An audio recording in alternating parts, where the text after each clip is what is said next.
5 కోట్ల మంది ప్రజానీకం ఈ రాష్ట్రంలో ఉంటే అధికారం కోసం కుమ్ములాడుకునేది, కొట్లాడుకునేది, అధికారంలో పై చేయి సాధించాలనుకుని ప్రయత్నం చేసేది కేవలం 2 కుటుంబాలే. అంటే ఎల్లకాలం ఈ 2 కుటుంబాలనే అధికారంలో పెట్టి వారా వీరా అని మార్చుకుంటూ వాళ్ళ వంశమా వీళ్ళ వంశమా ఒకరి తర్వాత ఎవరు అని ఆలోచిస్తూ ఈ రాష్ట్ర ప్రజలు గతి లేక గత్యంతరం లేక అదే కుటుంబాల నుంచి వచ్చిన వాళ్ళకి ఓట్లు వేసి గెలిపించి మళ్ళీ వాళ్ళని అధికారంలో కూర్చోబెట్టాలా.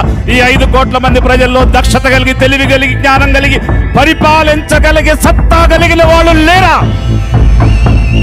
అందుకు లిబరేషన్ కాంగ్రెస్ పార్టీ ఉద్భవించింది.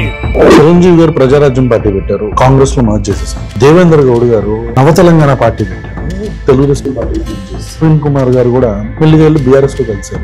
విజయ్ కుమార్ ఆయన ఆల్టర్నేట్ ప్లాట్ఫామ్ లో నిజంగా నిలబడతారా, లేకపోతే ఎలక్షన్ టైం మళ్ళీ వైఎస్ఆర్ సిపిలోగో లేకపోతే ఇంకో పార్టీలోగో మర్జ్ చేస్తారా? They don't want to even recognize you as a party. ఎందుకు నిన్ను రికగ్నైజ్ చేస్తే నువ్వు అనుకున్న ఆ థర్డ్ ఫోర్స్ ఎదిగిపోతావు కదా. మీరు కుల వివక్ష ఎప్పుడైనా ఫేస్ చేశారు? I was working as collector, completed 2 years listing out districts. అప్పుడున్న జిల్లాలు ఏమున్నాయని, ఇప్పుడు ఇదో సపోజ్ అనంతపూర్ మొన్నే మార్చాం, కడప మొన్నే మార్చాం అని అట్లా చెప్పుకుంటూ ఈస్ట్ గోదావరి ఖాళీ అవుతుంది, కానీ నేను వేయలేం కదా. ఒక సోషల్ బాయ్కాట్ జరిగినప్పుడు, ఇంత హీనియస్ క్రైమ్ ఒకటి జరిగినప్పుడు, సమస్య ఎక్కడుంటే నేను అక్కడికి వాలిపోతానని చెప్పని మాట్లాడి, అంటే హై టాక్స్ అంటారు కదా, అలాంటి హై టాక్స్ మాట్లాడే పవన్ కళ్యాణ్ కనీసం వాళ్ళని పరామర్శించడానికి కూడా వెళ్ళకపోవటానికి మీరు ఎలా చూస్తారు? ఇప్పుడు మాట్లాడే సిద్ధాంతాలు లేదా ఐడియాలు హై టాక్స్ అవన్నీ పక్కన పెడితే, ఈ రోజు నువ్వు ఈ పదవిలో ఉండటానికి కారణమైన ఓటర్ చనిపోయినప్పుడు, నీకు ఒక అవకాశం ఇచ్చిన వ్యక్తులు నష్టపోయినప్పుడు వాళ్ళని పరామర్శించడం అనేటువంటి కనీస ధర్మం కాదా?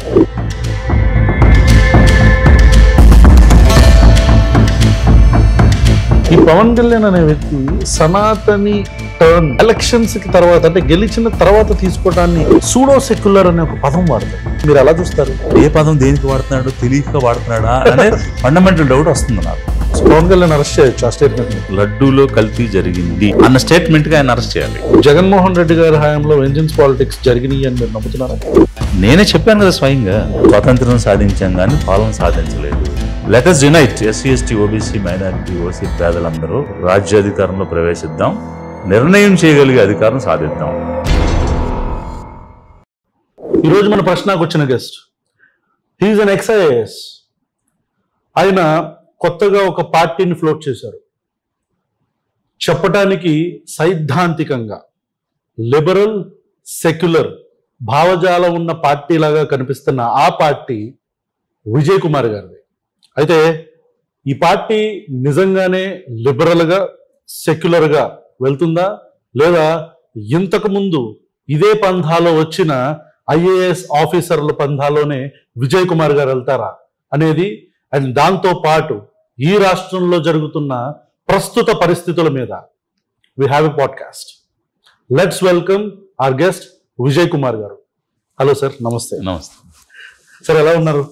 Fine, thank you. So sir, ఈ సడన్ గా రాజకీయాలలోకి, అంటే ఒక ఐఏఎస్ లాంటి ఒక అత్యుత్తమమైన ఒక స్థాయికి వెళ్ళటం అనేది ఒక చాలా గొప్ప అచీవ్మెంట్. అంటే చాలా మందికి అదొక కళ, కొన్ని కోట్లాది మందికి అదొక కళ. అలాంటి ఒక గొప్ప స్థాయికి వెళ్ళి మీరు మళ్ళీ రాజకీయాల్లోకి రావటానికి కారణం ఏంటి? బేసిక్గా ఐఏఎస్ అనేటువంటి ఒక సివిల్ సర్వీస్ తీసుకోవడానికి ఉన్న ప్రధాన కారణం పబ్లిక్ సర్వీస్లో ఉండాలనేది. అది నాకు మా నాన్నగారు ఇన్స్పిరేషన్. అంటే he use to serve people. ఆయనకున్న పరిధిలో వారికి చేతనైన రీతిలో 10 మందికి విద్యనివ్వడం, వారిని విద్యాబోధ చేసి పైకి తీసుకురావడం, రకరకాల దారులు పెట్టడం, ఇట్లాంటి కార్యక్రమాలు చేస్తూ నలుగురికి ఉపయోగపడే విధంగా ఏదైనా పని చేయాలి, అలాంటిది ఏదైనా జాబ్ ఎత్తుక్కోవాలన్నట్టుగా నాకు చెప్తుండేవారు. Initially he promoted to be doctor. Doctor అయితే మనం 10 మందికి సేవ చేయొచ్చు, ఒకరు పక్క వాడి ప్రాణం నిలబెట్టవచ్చు. నా దృష్టిలో పెద్ద సర్వీస్ అది అనేటువంటి భావంతో ఉండేవారు. సరే, కొన్ని కారణాల రీత్యా నేను అటు వెళ్ళలేకపోయాను.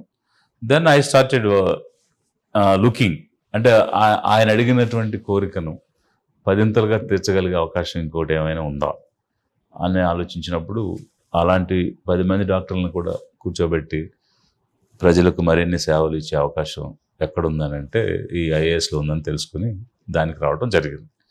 సో అలా వచ్చిన ప్రతి అవకాశం చాలా జాగ్రత్తగా వాడుకోవడం నేను సర్వీస్లో ఉన్న కాలంలో చేశాను. ఈవెన్ కలెక్టర్గా ఉన్నప్పుడు I use to review medical officers regularly. Okay. Right from అంటే ఇన్స్టిట్యూషనల్ డెలివరీ, ఒక ప్రెగ్నెంట్ విమెన్ హాస్పిటల్లో డెలివరీ దగ్గర నుంచి ఇన్ఫాంట్ మోర్టాలిటీ, మెటర్నల్ మోర్టాలిటీ, వీటన్నిటిని కూడా ఇమ్యునైజేషన్, వీటన్నిటి మీద కూడా శ్రద్ధ పెట్టి, ఎందుకంటే we'll be building new generation కదా. సో పుట్టే ప్రతి ప్రాణికి కావాల్సినటువంటివి చేయాలనేటువంటి ఆలోచనతో అలా చేసుకుంటూ వచ్చాం. అయితే మీరు అడిగినటువంటి ప్రశ్నకు అలాంటి సిచ్యువేషన్లో నుంచి ఇప్పుడు పొలిటిక్స్లోకి రావడం అన్న దానికి సంబంధించి అక్కడ కొంత లిమిటెడ్ లెవెల్లో మనం వర్క్ చేయడానికి అవకాశం ఉంటుంది. ఒక ఫ్రేమ్ వర్క్ ఉంటుంది ఆఫీసర్కి. సో పరిధులు దాటి పనిచేయలేము. బట్ ఇక్కడ ఏమిటంటే democracy gives you the window of opportunity where in unlimited service you can do to the people. So ఆ అన్లిమిటెడ్ సర్వీస్లో if you are in law making body, ఒక చట్టసభలో కనుక ఉంటే ప్రజలకు ఏది అవసరమో అందుకు అనువైనటువంటి చట్టాలు, వాటిని అమలులో ఉండేటువంటి లోపాలు, ప్రతిదాన్ని కూడా మనం పర్యవేక్షణ చేసేటువంటి అవకాశం ఉంటుంది. సో ఈరోజు ఈ దేశంలో చాలా మార్పులు కావాలి, చాలా చట్టాలు కావాలి, చాలా భయంకరమైనటువంటి అన్యాయాలు జరుగుతున్నాయి. ప్రజాస్వామ్యం పేరుతో నియంత్రణతో పోకడం అనేటువంటి మనం చూస్తున్నాం.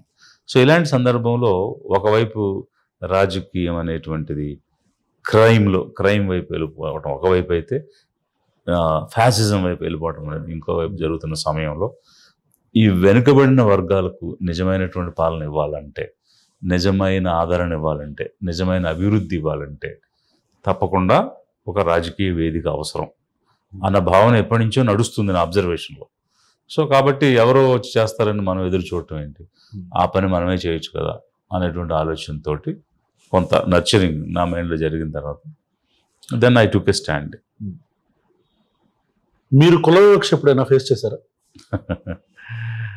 యాక్చువల్గా చెప్పాలంటే నేను చదువుకునే రోజుల్లో కానీ గ్రామంలో కానీ అట్లా నాకేం పెద్దగా కనిపించలేదు. మా విలేజ్లో అంటే అక్కడ అందరూ మెజారిటీ ఎస్సీ బీసీస్ ఉంటారు. సో అందువల్ల పెద్ద ఇష్యూస్ ఏం కాలేదు. కానీ the more I'm growing in levels then I could perceive. Okay. అంటే ఒక అంటే ఇప్పుడు పోస్ట్ గ్రాడ్యుయేషన్ యూనివర్సిటీలోకి వచ్చినప్పుడు అసలు అప్పటి వరకు యాక్చువల్గా నేనేంటో కూడా, నా బ్యాక్గ్రౌండ్ ఏంటో కూడా నాకు పెద్ద ఐడియా లేదు. ఓకే. ఆంధ్ర యూనివర్సిటీకి వెళ్ళినప్పుడు అక్కడ మాకు ఈ సైన్స్ కాలేజ్లో నేను బాటనీ చదువుకున్నాను. మాకు ఆప్షనల్స్ ఉంటాయి. ఆ ఆప్షనల్స్ తీసుకునేటప్పుడు వాళ్ళు ఏం చేశారంటే 50 సీట్స్ ఉంటాయి, అందులో 25 సీట్స్ జనరల్లో వస్తాయి, 25 సీట్స్ రిజర్వ్లో వస్తాయి. న్యాచురల్గా రిజర్వ్లో వచ్చిన వాళ్ళ మార్క్స్ తక్కువ ఉంటాయి, పైన జనరల్ వచ్చిన వాళ్ళు ఎక్కువ ఉంటాయి. Basing on marks options allocate చేయడం స్టార్ట్ చేశారు. సో అప్పుడు నీకు నీ చాయిస్ ఆప్షన్ నీకు రాదు కదా. Correct. Especially SC ST BC ఎవరైతే వచ్చారో వాళ్ళు ఎవరికైతే రాదు, రిజర్వేషన్ కేటగిరీలో వచ్చిన ఆ 50% ఆఫ్ ద పీపుల్కి చాయిస్ రాదు, మిగిలిన తీసుకోవాలి. ఈవెన్ మంచి ఆప్షన్స్ ఏవైతే ఉంటాయో అవి వాళ్ళకి వెళ్ళిపోతాయి. I opposed it. Okay. Being a student with the head of the department యూనివర్సిటీలో ఈ సిస్టమ్ రాంగ్ అని చెప్పాను. బికాస్ అడ్మిషన్స్కే ఒక ప్రొసీజర్ ఉండి 50% వాళ్ళు 50% వీళ్ళు వచ్చినప్పుడు ఆప్షనల్ విషయంలో మీరు ఆ ఆపర్చునిటీ ఇవ్వకపోతే విల్ బి లూజింగ్ కదా అని చెప్పేసి. అది అవుట్ ఆఫ్ ద బాక్స్ అంటే లేదు, ఇదే సిస్టమ్ నడుస్తుంది యూనివర్సిటీ ఉన్నప్పటి నుంచి, ఇప్పుడు మార్చలేము అన్నారు. అంటే మేము ఒప్పుకోము, మీరు మార్చాలి అని we started boycotting. So ఇంకా చాలా గొడవ జరిగిన తర్వాత లాస్ట్కి head of the department accept చేసి దే గేవ్ ఏ చాయిస్. వాళ్ళకి 4 ఇస్తే వీళ్ళకి 4, వాళ్ళకి 5 ఇస్తే వీళ్ళకి 5, అట్లా ఇచ్చుకుంటూ వచ్చారన్న. సో అలా అప్పుడు చూసాను నేను, ఇలా ఒక డిఫరెన్స్ ఉంది, ఒక డిస్క్రిమినేషన్ ఉంది, ఇలా డిప్రైవింగ్ ఆఫ్ ఆపర్చునిటీస్ ఉంటాయి అన్న విషయం అప్పుడు చూసాను నేను. ఇంకా ఎదుగుతున్న కొలది ఎస్పెషల్లీ గవర్నమెంట్లోకి వచ్చిన తర్వాత అది ఇంకా ఎక్కువ ఉంటుంది అనేది అర్థమైంది. అవునా? సర్వీస్లోనా? అంటే రాజకీయ నాయకుల నుంచి మీరు ఫేస్ చేశారా, లేకపోతే మీ తోటి సహోద్యోగులు కావచ్చు, లేకపోతే ఇక్కడి నుంచి ఏమైనా ఫేస్ చేశారు? అంటే పొలిటికల్గా డెఫినెట్గా they have a choice. So ముఖ్యమైనటువంటి కీలకమైనటువంటి అంశాల్లో కానీ డిపార్ట్మెంట్స్లో కానీ సాధారణంగా వీళ్ళని తీసుకోరు. ఓన్లీ వాళ్ళు మేము పలానా వర్గానికి పని చేసాము, పలానా కమ్యూనిటీస్కి హెల్ప్ చేస్తున్నాము అనిపించుకోవాలన్నప్పుడే ఒక పర్టికులర్ కేటగిరీ నుంచి ఆఫీసర్కి అలాంటి పోస్టులు ఇస్తారు. అదర్వైజ్ ఇవ్వరు. అది ఒకవైపు. ఇంకొక వైపు ఏంటంటే ఆఫీసర్స్లో ఎస్పెషల్లీ త్రివర్ణస్ ఉన్నారు కదా, వాళ్ళైతే ఎక్కువగా ఈ ఆలోచన విధానంలో ఉంటారు. I mean surprised to know this అండి. ఎందుకంటే ఒక మంచి క్రాక్ చేసిన తర్వాత, ఒక పొజిషన్ క్రాక్ చేసిన తర్వాత కూడా ఇంకా ఆ లెవెల్లో కూడా ఉంటాయా అనేది ఇట్స్ క్వైట్ సర్ప్రైజింగ్ యాక్చువల్లీ. ఇప్పుడు ఈ రోజు మనం మాట్లాడుతున్నాం, 2 రోజుల క్రితం ఏమి జరిగింది, చీఫ్ జస్టిస్ బాంబేకి వస్తే అక్కడ ప్రోటోకాల్ వైలేషన్, చీఫ్ సెక్రటరీ రాలేదు, డీజీపీ రాలేదు. ఇప్పుడు అంటే చీఫ్ జస్టిస్ అంటే ఎవరు? అత్యున్నతమైనటువంటి న్యాయస్థానానికి అత్యున్నతమైనటువంటి వ్యక్తి, chief justice of India. Correct. అలాంటి వ్యక్తి వస్తే చీఫ్ సెక్రటరీ ప్రోటోకాల్ ప్రకారం రాలేదు, డీజీపీ రాలేదు. అది కూడా వారే చెప్పారు, నేను వస్తే నాకు సిఎస్ కానీ డీజీపీ కానీ కాల్ ఆన్ చేయలేదు. Gavai who hails from scheduled caste Buddhist family. How dare you are to insult chief justice? Correct. So that means what అంటే మనువాద కండకావరమా, లేకపోతే ఏంటది? అంటే what is your ism, what is your principle, what is your ideology? అసలు నీకు job చేసే వ్యక్తికి ఈ ఇజమ్స్ ఏంటి? ఒక బ్లూ బుక్ ఉంది, దానిలో ఒక ప్రోటోకాల్ ఉంది, దాన్ని నువ్వు పాటించాలంతే. Who are you to violate? So ఆయన పెద్ద మనసుతో నేను ఇది పర్టికులర్ 200 సమ్ క్లాజ్ ప్రకారంగా నేను రిపోర్ట్ చేయొచ్చు, కానీ నేను క్షమించి వదిలేస్తున్నాను అన్నారు. లేకపోతే వాళ్ళిద్దరికి ఆ పోస్టులు పోతాయి. కరెక్ట్. అంటే ఆన్ ద రికార్డే కాదు, ఆఫ్ ద రికార్డ్ కూడా ఇట్లాంటివి జరుగుతాయి. ద్రౌపది ముర్ము గారికి జరిగింది కూడా అదే కదా. సో అది అంటే స్పెసిఫిక్ ఇన్సిడెంట్స్ చెప్పాలంటే చెప్పవచ్చు కానీ, బట్ ఇంకా okay, you can tell if your okay. అంటే నేమ్ చేయకపోయినా పర్లేదు కానీ జస్ట్ అంటే నేను I was working as collector. So I completed 2 years in a particular district. So casual I mean call on చేస్తుంటాం కదా సీనియర్ ఆఫీసర్స్ని. So I met the senior officer and I told, sir I have done 2 years here, so నాకు వేరే place మారిస్తే బాగుంటుందని అడిగాను. అంటే జనరల్గా ఏంటంటే కలెక్టర్ ఉన్నాం కదా కంటిన్యూ అవ్వచ్చు అనుకుంటారు, కానీ నేను ఇంకో జిల్లాకి వెళ్ళొచ్చు కదా. అంటే at present the idea is to put you in some other district only అని. And then he was listing out districts, అప్పుడున్న జిల్లాలు ఏమున్నాయని. ఇప్పుడు ఇది సపోజ్ అనంతపూర్ మొన్నే మార్చాము, కడప మొన్నే మార్చాము అని అట్లా చెప్పుకుంటూ ఈస్ట్ గోదావరి ఖాళీ అవుతుంది కానీ నేను వేయలేం కదా అన్నాడు. ఎందుకు అని అంటే నేను కూడా అలా మనసులో, మీరు బయటకు అడిగారు, నేను మనసులో ఎందుకని అని లోపల అనుకోగానే పుష్కరాలు ఉన్నాయి కదా ఉంటే, సో పుష్కరాలు ఉన్నాయి కాబట్టి అక్కడ ఓన్లీ ఏం చెప్పాలో మరి అది. అంటే అప్పుడు ఫ్రాక్షన్ ఆఫ్ సెకండ్ నాకు ముందు అర్థం కాలేదు. దెన్ ఐ రియలైజ్డ్, అంటే పుష్కరాలు జరిగితే అక్కడ పర్టికులర్ కమ్యూనిటీస్ అనర్హులు అనేటువంటిది అతని భావన. సింపుల్గా చెప్పాలంటే మీరు దళిత్ కాబట్టి పుష్కరాలకి అక్కడ పుష్కరాలు జరుగుతాయి కాబట్టి ఇప్పుడు ఆ జిల్లాలో వేయలేమనేది మీకు వచ్చిన సమాధానం. So then immediately I stood up, thank you sir అని చెప్పేసి ఐ కేమ్ అవుట్. అది సో బట్ అక్కడ ఎవరినో వేశారు, 29 మంది చంపారు. కరెక్ట్. ఆ పుష్కరాల్లో. సో అదే అంటే ఇప్పుడు వాళ్ళు మనుషులను చంపేయచ్చు, కానీ మనం ఎఫిషియెంట్గా హ్యాండిల్ చేసే కెపాసిటీ ఉన్నా కూడా ఇలాంటి వైసెస్ తోటి మనల్ని దూరంగా పెడతారు. సో విజయ్ కుమార్ గారు, మీతో నేను పాడ్కాస్ట్ చేస్తున్నాను అని చెప్పని జస్ట్ ఇట్లా చిన్న డిస్కషన్ జరుగుతున్నప్పుడు ఇమీడియట్ గా ఒక వ్యక్తి నాతో అన్నమాట, ఏ విజయ్ కుమార్ గారు, ఐఏఎస్ విజయ్ కుమార్ గారు అంటే అవునంటే తను వైసీపీకి కొద్దిగా అలైన్డ్గా ఉంటారు కదా అని అన్నారు. దీని మీద మీ సమాధానం ఏంటి? అంటే ఇది అతని దగ్గరే కాదు, నేను చాలా వరకు కామెంట్స్లో మీ పాడ్కాస్ట్లు చూసినప్పుడు కానీ వాటిల్లో కూడా నేను చూసిన ఒక పాయింట్ ఇది. అలాంటి ఒక ఎలిగేషన్ కావచ్చు, రూమర్ కావచ్చు, లేకపోతే అభిప్రాయం కావచ్చు, దాని మీద మీరు ఏం సమాధానం చెప్తారు? ఇప్పుడు వైసీపీతో అలైన్ అయి ఉంటే నేను వైసీపీలోకి వెళ్ళొచ్చు కదా. So who stop me? ఇక్కడ చాలా స్పెసిఫిక్గా నేను చెప్పాలనుకుంటున్నాను 2 విషయాలు. ఒకటి, వీ హ్యావ్ ఎన్ ఐడియాలజీ. ఒక ఐడియాలజికల్ ఫ్రేమ్లో ఈరోజు ఒక థర్డ్ ఆల్టర్నేటివ్, తృతీయ ప్రత్యామ్నాయం కావాలి ఈ రాష్ట్రంలో అనేటువంటి ఆలోచనతో ఒక కొత్త పార్టీ ద్వారా ఈరోజు జనం ముందుకు వచ్చాం. అయితే ఇక్కడ ఉన్నటువంటి ఫ్యూడల్ మైండ్స్ కానీ, బూర్జువైజ్ మనస్తత్వం కానీ ఎలా ఆలోచిస్తారంటే, మన రాష్ట్రంలో తెలుగుదేశం అంటే కమ్మాళ్ళ పార్టీ, వైసీపీ అంటే రెడ్లు పార్టీ. సో అయితే వీళ్ళు లేకపోతే వాళ్ళు. ఆధిపత్య పోరు అనేది ఈ 2 వర్గాల మధ్య ఉంది. ఇంకా చెప్పాలంటే 2 కుటుంబాల మధ్య ఉంది. అదేంటి మరి జనసేన లేదా? జనసేన అనేది ట్యాగ్ కదా, టైల్ కదా. అదేంటండి అంత మాట అన్నారు? అంతే కదా. ఇప్పుడు పురంధరేశ్వరి బీజేపీ, చంద్రబాబు నాయుడు తెలుగుదేశం, అదొక వర్గం, అదొక కుటుంబం. షర్మిల గారు కాంగ్రెస్, జగన్ వైసీపీ. సో అదొక కుటుంబం. సో 2 కుటుంబాల మధ్య ఆధిపత్య పోరు, అది కూడా పాలన కోసం, పరిపాలన చేయడం కోసం. సో అంటే పేరుకి 4 పార్టీలు, బట్ 2 కుటుంబాలు.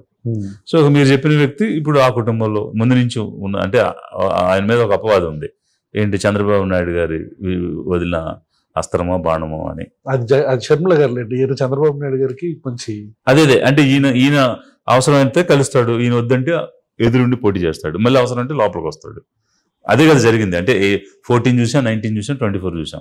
So at his will and wish he acts. అందువల్ల I didn't consider as another force. So ఈ సిచ్యువేషన్లో థర్డ్ ఆల్టర్నేటివ్ అనేది కావాలి, especially for the backward communities who are in majority. So SC ST OBC మైనారిటీలు 80% of the people, but వాళ్ళు రూలింగ్లోకి రాలేదు. స్వతంత్రం వచ్చింది మా దేశాన్ని మేము పాలించుకుంటామని, అంటే స్వపరిపాలన కావాలని. బట్ ఈ దేశ మూలవాసులకి స్వపరిపాలన రాలా. ఎక్కడో బయట నుంచి, ఆ పర్షియా నుంచి, గిర్షియా నుంచి వచ్చిన ఆర్యుల చేతుల్లో కీలు బొమ్మలు ఎవరైతే ఉన్నారో వాళ్ళు పాలన చేస్తున్నారు. They are minority. Is not just minority, micro minority. I'm sorry for stopping your point అండి. మరి ఆర్యన్ ద్రవిడియన్ థీరీ అసలు ఫేక్, అలాంటి సిద్ధాంతం అనేదే లేదు, అలాంటి మా మీద రుద్దొద్దు అని పవన్ కళ్యాణ్ గారు అంటూ ఉంటారు. దానికి మీరు ఏమంటారు? జీనోమ్ స్టడీస్ ఉన్నాయి కదండి. ఇప్పుడు మనం ఏదో మత గ్రంథాల్లో చెప్పిన అంశాలు చెప్పడం లేదు కదా. ఇప్పుడు ఒక లాజిక్, ఒక ప్రూఫ్ లేని అంశాలు మనం scriptures, whatever. There are genome studies, DNA studies చేశారు కదా. సో ఆర్యులు బయట నుంచి వచ్చారు, పర్షియా ఈ ఇస్లాం తెచ్చినటువంటి వాళ్ళు బయట నుంచే వచ్చారు. So they are all migrated people. అది ప్రూవెన్ ఫ్యాక్ట్. దాని గురించి డిస్కషన్ చేయాల్సిన అంత అవసరం. ఆర్కియలాజికల్ స్టడీస్ ఉన్నాయి, అది ప్రూవ్ అయిపోయింది, అక్రాస్ ది వరల్డ్ యాక్సెప్ట్ చేసిన అంశం అది. సో ఈ మైక్రో మైనారిటీస్ చేస్తున్న పాలన అనేది ఒకవైపు అయితే, అంటే ఇంత ఇంట్రడక్షన్ ఎందుకు ఇవ్వాల్సి వచ్చిందంటే, ఇలా ఒకరు వస్తే మధ్యలో వీడెవడో, అయితే నువ్వు ఉండాలి లేదా నేను ఉండాలి. అంటే తెలుగుదేశం అంటే కమ్మ వాళ్ళ నుంచి అధికారం ఉండాలి, రెడ్లు అధికారంలో ఉండాలి. స్వతంత్రం వచ్చినాక 50 సంవత్సరాల పాటు రెడ్లే పాలించారండి. భూములు ఉన్నది మాకు, వ్యాపారం ఉంది మా దగ్గర, డబ్బు ఉంది మా దగ్గర, మేమేంటి అధికారంలోకి రాలేకపోతున్నామని సఫకేషన్లో ఉన్న సమయంలో 83లో ఎన్టీ రామారావు వచ్చి పార్టీ పెట్టగానే లక్షలు కుమ్మరించారు, బంగారం కుమ్మరించారు, భూములు ఇచ్చారు, బిల్డింగ్లు ఇచ్చారు. ఎందుకు? అబ్బా ఎన్నాళ్ళకి వచ్చింది అవకాశం, మనం అధికారంలో అడుగు పెట్టాలి అని. అంటే రాష్ట్ర చరిత్ర. సో అలా ఒకసారి అధికారం వచ్చినాక పోతే మళ్ళీ అధికారం అలా తెచ్చుకుంటారని మీకు బాగా తెలుసు. అలాంటి పరిస్థితిలో ఒకరు వస్తే వీళ్ళందరినీ గ్యాదర్ చేసి వీళ్ళు కనుక పాలనలోకి వస్తే, మేము మైనారిటీ కదా, 4% కమ్మాస్ మైనారిటీ, 6% రెడ్డిస్ మైనారిటీ, అధిక జనులు మేము, మనకు పాలన కావాలని ముందుకు వస్తే వాళ్ళు నిలబడలేరు. అందుకే ఏం చేస్తారంటే మనల్ని మోరల్గా డిగ్రేడ్ చేసేసి మానసికంగా మనల్ని కృంగదీయడానికి వీడి పక్కున్నాడు, ఆ పక్కున్నాడు, దీనికి తోక దానికి తోక అని అంటారు. అందుకు ఇతను వైసీపీకి క్లోజ్ అంటే they don't want to even recognize you as a party. ఎందుకు నిన్ను రికగ్నైజ్ చేస్తే నువ్వు అనుకున్న ఆ థర్డ్ ఫోర్స్కి ఎదిగిపోతావు కదా. అలా కాకుండా ఈ పక్క ఆ పక్క అంటగడుతూ ఉంటే మనం ఎదగలేం కదా. అంటే మానసికంగా కృంగదీయటం అదొక కుట్ర, అదొక కాన్స్పిరసీ. అందుకే ఇలాంటి అభియోగాలు చేస్తున్నారు. అయితే ఇదే సమయంలో నేను ఇంకొక విషయం కూడా చెప్తాను. వైసీపీ గవర్నమెంట్లో కీలకమైనటువంటి నిర్ణయాలు తీసుకున్నారు. సెక్రటేరియట్స్ మేమే నిర్మాణం చేశాం. విలేజ్ సెక్రటేరియట్ మేము అంటే నేను గిరిజశంకర్ మా ఇద్దరం కొలీగ్స్ పంచాయతీరాజ్ మున్సిపల్ అడ్మినిస్ట్రేషన్లో వాలంటీర్స్ రిక్రూట్మెంట్ దగ్గర నుంచి 130,000 మంది secretariat employees, permanent employees just 60 days 2 నెలల్లో. యూపీఎస్సీ 1000 మందిని రిక్రూట్ చేయడానికి 1 year తీసుకుంటుంది. అలాంటిది 130,000 అత్యంత పారదర్శకంగా, చిన్న అపవాదు లేకుండా, మచ్చ లేకుండా, ట్రాన్స్పరెంట్గా 130,000 మంది రిక్రూట్ చేశాం, నిర్మాణం చేశాం. అట్లా 26 జిల్లాలు సింగిల్ హ్యాండెడ్గా చేశాను నేను. ఇట్లాంటివన్నీ అంటే ఈ తెలంగాణలో 33 జిల్లాలు చేసి ఎన్ని కోర్టు కేసులు వచ్చినాయి అంటే మీరు చూశారు. చిన్న కేసు లేకుండా, చిన్న లీగల్ హెడ్డిల్ లేకుండా చాలా స్మూత్గా చేయగలిగాం. సో ఇవన్నీ చేసినప్పుడు అక్కడ ఉన్నటువంటి చీఫ్ మినిస్టర్కి ఎంత కాన్ఫిడెన్స్ ఉంటేనే కదా ఇట్లాంటి అంత కీలకమైన అంశాలు మనకి ఇస్తారు. అది purely relating to an officer and political boss. మనం ఇచ్చేటువంటి డెలివరీ ఎఫిషియన్సీని ఆధారంగా మనకు వచ్చిన అవకాశాలు. అంటే ఇండివిజువల్ లెవెల్లో I one his confidence and we have good relations. But my departure is ideological. Okay. Otherwise అతనే నాకు పార్లమెంట్ అసెంబ్లీ కావాలంటే ఇస్తాడు కదా. సో ఆ మాత్రం ఉన్న రిలేషన్లో. But it's not the issue here. Issue is ideological. So what I oppose these minorities rule, we want majorities rule. So అప్పుడు అక్కడ వ్యక్తిగతంగా మీరు నాకు ఫ్రెండ్ అయ్యి ఉండొచ్చు, but ideologically I'm different from you. So I honour you, you honour me, అంతే.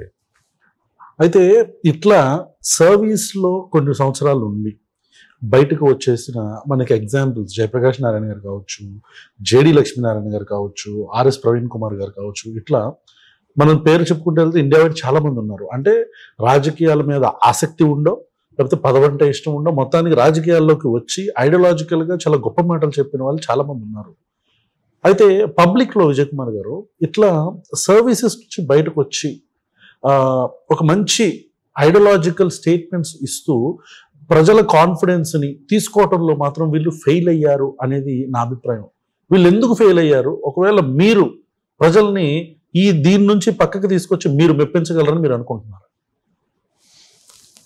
అందుకే నేను మొట్టమొదట జనంతో నడవడానికి ట్రై చేశాను. ఫస్ట్ ఒక 2,729 కిలోమీటర్లు నడిచాను. 2,729 కిలోమీటర్లు.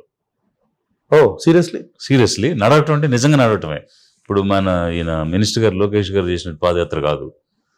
పాదయాత్ర అంటే పాదయాత్ర, ఆమె పాదాల మీద నడిచిన యాత్ర, అదే చేసాం. అయితే వీళ్ళలాగా మెయిన్ రోడ్స్ మీద, తార్ రోడ్స్ మీద కాదు. ఐ విజిటెడ్, నేను షెడ్యూల్డ్ ట్రైబ్స్ యానాది కాలనీస్లోకి వెళ్ళాను. వాళ్ళ ఇళ్లలోకి వెళ్ళి చూశాను. తడ దగ్గర నుంచి నెల్లూరు, ప్రకాశం, బాపట్ల, ఇట్లా అనేక జిల్లాలు అప్ టు కాకినాడ జిల్లా వరకు వెళ్ళాము. ఫస్ట్ ఫేజ్లో వెళ్ళాము. ఎప్పుడు? ఇది మేము 2023 జూన్లో చేసాము. ఓకే. జూలైలో స్టార్ట్ చేసాము. ఫిబ్రవరి 2024 వరకు చేసాం. ఎలక్షన్స్ వస్తున్నాయని ఆపాం. మళ్ళీ రెజ్యూమ్ చేయాలి. అది ఒక పార్ట్ కంప్లీట్ చేయగలిగాం. అప్పుడు నిరుపేదలు నివసించేటువంటి ప్రదేశాలలో నుంచి నడిచి వెళ్ళడం అనేది మేము చూసాం.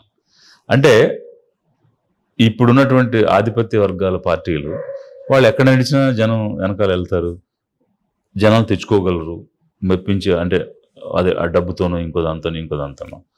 బట్ రియాలిటీ అనేది చూసి దానికి స్పందించాలనేటువంటిది మరి వాళ్ళ ఆలోచన ఉందో లేదో నాకు తెలియదు. కానీ ఏది నిజం, ఏది వాస్తవం, జనం ఎలా జీవిస్తున్నారు అనేటువంటిది స్వయంగా చూడాలి అనేటువంటి దృక్పథంతో. అంటే ఆఫీసర్గా ఉన్నప్పుడు మీకు తెలియదా, మీరు చూడలేదని కూడా అనొచ్చు మీరు. అంటే అప్పుడు చూసే కోణం వేరు, దృక్కోణం వేరు, ఇప్పుడు వ్యక్తిగా వెళ్ళి చూసేటువంటిది వేరు.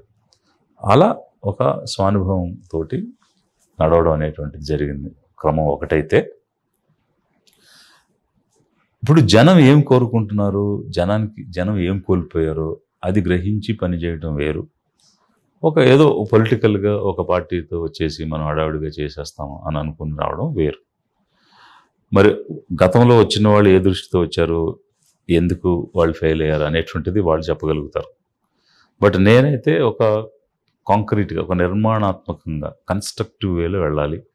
ఇప్పుడు అనుకున్న పార్టీని కూడా గ్రాస్ రూట్ నుంచి బిల్డప్ చేయాలి. అంటే గ్రామ స్థాయిలో కమిటీస్ తోటి, అలా పంచాయతీ స్థాయిలో, అంటే హ్యాబిటేషన్, పంచాయతీ, మండలం, నియోజకవర్గం, అట్లా ఒక వ్యవస్థని, సంస్థాగత వ్యవస్థ నిర్మాణం చేసుకుంటూ పార్టీని బలోపేతం చేసుకుంటూ వెళ్ళాలనేది. ఈ సంస్థాగత వ్యవస్థ దేనికోసం అని అంటే ప్రజలతో పనిచేయడానికి. అధికారం ఉంటేనే పనిచేయాల్సిన అవసరం లేదు. జనానికి చాలా సమస్యలు ఉన్నాయి. ఆ సమస్యకు స్పందించే నాయకుడు లేడు అక్కడ. ఎగ్జాంపుల్ ఒకటి చెప్పండి. ఇప్పుడు ఉదాహరణకి రాజంపేట దగ్గర ఒకరికి ఏదో వేడి నూనె ఏదో పోసేశారు, అతను బాడీ కాలటం జరిగింది, plus some land related issue ఏదో జరిగింది. ఇప్పుడు అట్లాంటి సమస్య వచ్చినప్పుడు అక్కడ అధికార పార్టీ వాడు లేకపోతే ఆధిపత్య వర్గం వాడు చేశాడు. ఈ రెండు పార్టీలు ఎవడు రాడు వాడికి సహాయం చేయడానికి.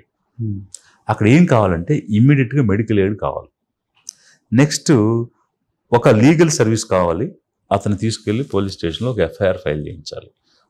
అతను కనుక డౌన్ ట్రాడెన్ కమ్యూనిటీ అయితే అట్రాసిటీ యాక్ట్స్ కూడా పెట్టాలి. వీకర్ సెక్షన్ అయితే సంబంధించిన ఐపీసీ పెట్టాలి.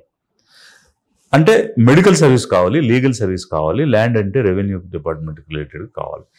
ఆ రకమైనటువంటి first aid somebody has to give, plus moral support ఇవ్వాలి.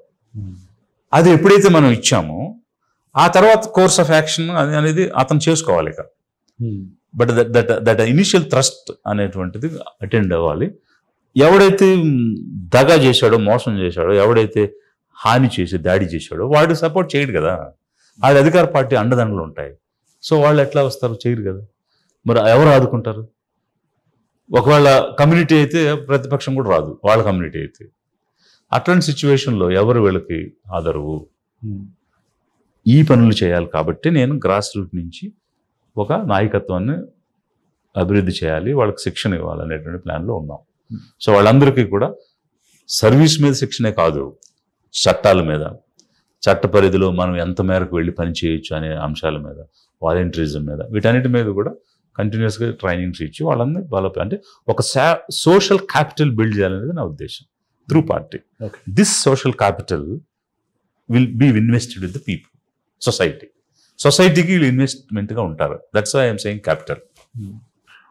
మీరు ఎక్కువగా అధికార పార్టీలు, ఆధిపత్య కులాలు ఇట్లా మాట్లాడుతున్నారు, అంటే ఈ వర్డ్స్ ఎక్కువ యూజ్ చేస్తున్నారు.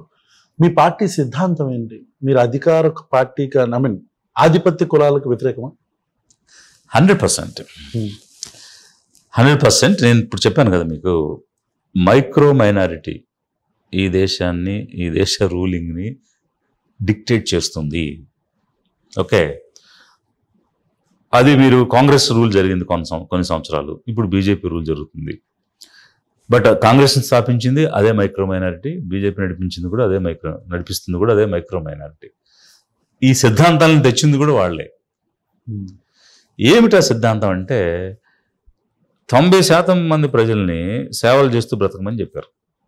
ఇప్పుడు అందులో కొంతమంది నియో క్షత్రియస్ తయారయ్యారు, లైక్ కమ్మారెడ్డిస్.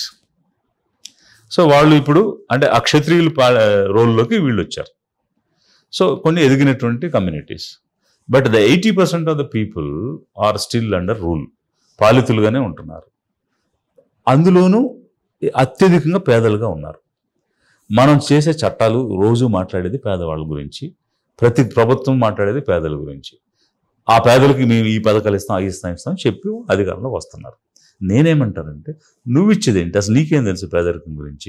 పేదవాడిని తీసుకొచ్చి కూర్చోబెట్టు, he understands his problem, then he will realise ఏమిస్తే నేను పేదరికం నుంచి బయటకు వస్తాననేది అతనికి తెలిసినట్టుగా నీకు తెలియదు కదా అనేది ఒకవైపు అయితే, దే ఆర్ ఎంటైటిల్డ్ కదా, they have a stake in ruling, in governance.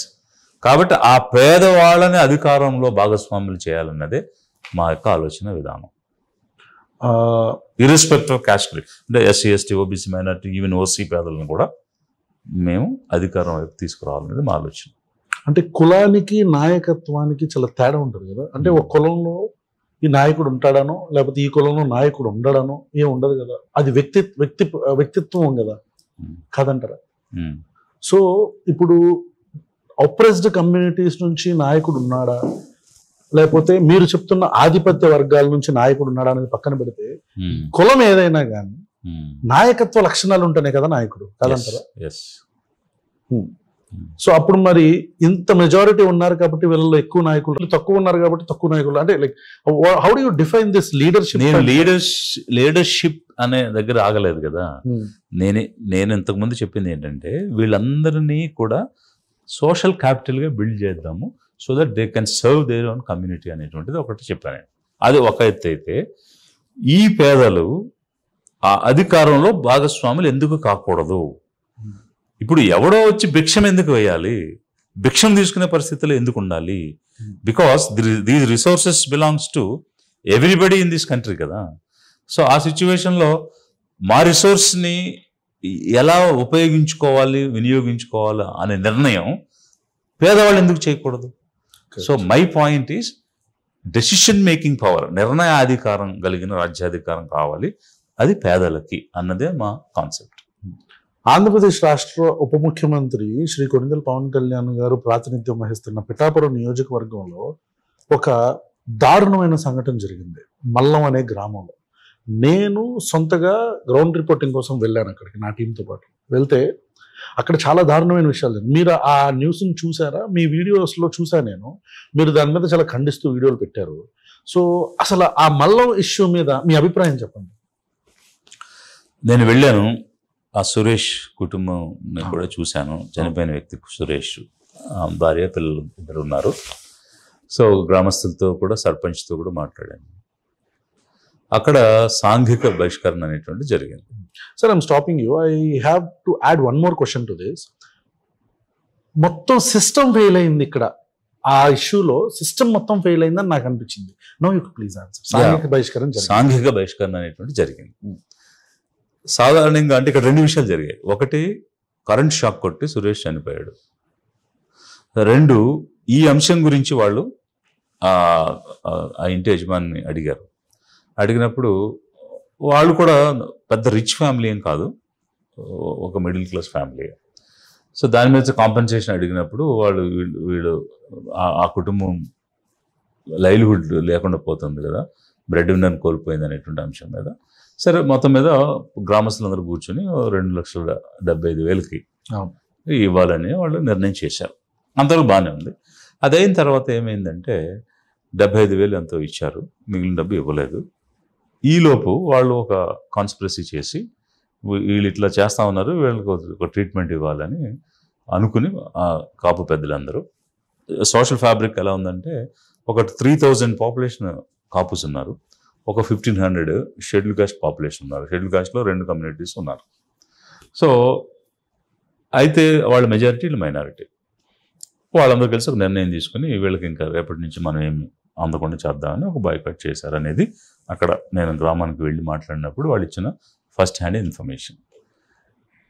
అయితే ఆదివారం వాళ్ళందరూ షాపులకు వెళ్ళి అడుగుతుంటే, మీకు ఇవ్వమని అంటే, ఎందుకంటే మిమ్మల్ని బహిష్కరించారంటే చెప్పినవి కూడా వీడియో తీశారు వీళ్ళు యూత్. అందువల్ల బయటకు వచ్చింది. లేకపోతే అసలు బయటకు వచ్చే పరిస్థితి లేదు. ఎందువల్ల? మెయిన్ మీడియా ఎవరు పట్టించుకోలేదు, ఏ మీడియా కూడా దానిలో చూపించలేదు, పేపర్లో రాయలేదు. అక్కడ ఏం జరిగి ఉండాలి అని అంటే, ఎప్పుడైతే ఒక అట్రాసిటీ అనేది రిపోర్ట్ అయిందో, magistrate along with police officer ఇద్దరు కలిసి వెళ్ళాలి. మన గవర్నమెంట్ ఆంధ్రప్రదేశ్ ఇచ్చినటువంటి జీవోలో ఎక్కడైనా అట్రాసిటీ జరిగితే district magistrate and superintendent of police jointly they should visit the village, assess the situation, identify the victims, then proceed with the relief and rehabilitation అనేటువంటి procedure క్లియర్గా చెప్పారు. There is a GO. Yes, not only one, several GOs ఉన్నాయి. And act కూడా 2016లో మళ్ళీ దాన్ని modification, అదే amendments కూడా చేశారు. అంటే కాంపెన్సేషన్ పెంచారు. లైక్ సపోజ్ ఒక మర్డర్ జరిగినా, రేప్ జరిగినా, అక్కడ అంతకుముందు ఏదర్ ఎంప్లాయ్మెంట్ ఆర్ ల్యాండ్ అనేది ఉండేది, ఇప్పుడు 2 ఇవ్వమన్నారు, ఎంప్లాయ్మెంట్ కూడా ఇవ్వమన్నారు. అట్లా కొన్ని మాడిఫికేషన్ చేశారు. ఓకే, ఇదొక ఆస్పెక్ట్. అయితే ఇక్కడ సబ్ డివిజనల్ మ్యాజిస్ట్రేట్ని పంపించారు, అంటే ఆర్డీఓని పంపించారు. అతను వచ్చి ఏం జరిగింది అన్నప్పుడు వీళ్ళు బాయ్కట్ అయిందనే విషయం చెప్పినప్పుడు దీని మీద కేసు పెట్టాలి, కేసులు పెడతాము అని వీళ్ళకి చెప్పి కాపు పెద్దల దగ్గరికి వెళ్ళి వాళ్ళతో మాట్లాడి వచ్చి కాంప్రమైజ్ చేస్తాను, శాంతియుతంగా ఉండండి అని పీస్ చెప్పేసి వెళ్ళిపోయాడు అతను. ఇది తప్పు. యాక్చువల్గా అయితే ఎవరెవరు దానికి బాధ్యులో వాళ్ళని ఐడెంటిఫై చేసి కేసు పెట్టాలి. దానికి శిక్ష ఏమిటంటే మినిమం 6 months నుంచి 5 సంవత్సరాల వరకు జైలు శిక్ష ఉంది విత్ ఫైన్. ఏది ఈ సోషల్ బాయ్కట్ చేసినందుకు. ప్లస్ ఎవరైతే బాధితులు ఉన్నారో వాళ్ళకి ₹1,00,000 కాంపెన్సేషన్ ఇవ్వాలని చట్టం చెప్పింది. సో ఎప్పుడైతే ఇది ఎంక్వైరీ చేసి ఛార్జ్ షీట్ చేస్తారో వారందరికీ 100% 1 lakh అటెస్ట్ స్ట్రోక్ ఇవ్వమని రిలీఫ్లో కూడా చెప్పింది. సో ఇందులో ఏమీ జరగలేదు. అంటే magistrate with police officer joint visit చేసి ఏం జరిగిందని అసెస్ చేసి దానికి సంబంధించిన కేసు ఫైల్ చేసి ఛార్జ్ షీట్ చేసి కాంపెన్సేషన్ విక్టిమ్స్కి ఇచ్చి వాళ్ళని కోర్టు ముందు ప్రొడ్యూస్ చేసి చేయాల్సిన పని ఏది చేయకుండా పీస్ కమిటీని ఇప్పుడు పీస్ ఎస్టాబ్లిష్ చేయడం అనే దానిలో పొరపాటు ఏం లేదు. ఎందువల్ల అంటే ఎవ్రీడే వాళ్ళందరినీ ఒకరినొకరు చూసుకుని ఆ గ్రామంలోనే జీవించాలి. అది ఎప్పుడు జరగాలి? ఈ డ్యూ ప్రాసెస్ అంతా అయిన తర్వాత ఇద్దరిని కూర్చోబెట్టి ఇక మీదట ఎలాంటి గొడవలు జరగకుండా చూసుకోండి, శాంతిగా జీవించండి అనేటువంటిది చెప్పాలి. అలా చెప్పడం తప్పు కాదు. కానీ ఈ ప్రాసెస్ ఫాలో అవ్వకుండా విక్టిమైజ్ అయిన వాళ్ళకి ఎలాంటి కాంపెన్సేషన్ రానివ్వకుండా తప్పు చేసిన వాళ్ళకి ఎలాంటి శిక్ష పడకుండా చేయటం అనేటువంటి తప్పు. Building trust among the communities అనే మేజర్ ఆస్పెక్ట్ని మన ఉప ముఖ్యమంత్రి శ్రీ కొణిదెల పవన్ కళ్యాణ్ గారు కోల్పోయారు.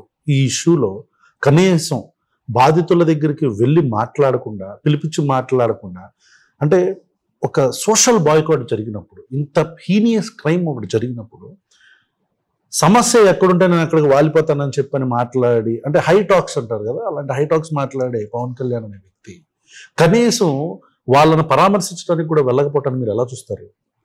ఇప్పుడు ఈ హై టాక్స్, బ్లాబరింగ్ ఇవన్నీ పక్కకు పెడితే ఈరోజు అతను ఒక ఎమ్మెల్యేగా ఒక మంత్రి పదవిలో ఉన్నాడంటే ఆ నియోజకవర్గంలో ఉన్న వాళ్ళు ఓట్లు వేశారు. అతను జనసేన కార్యకర్త అంట. ఓట్లు వేశారు.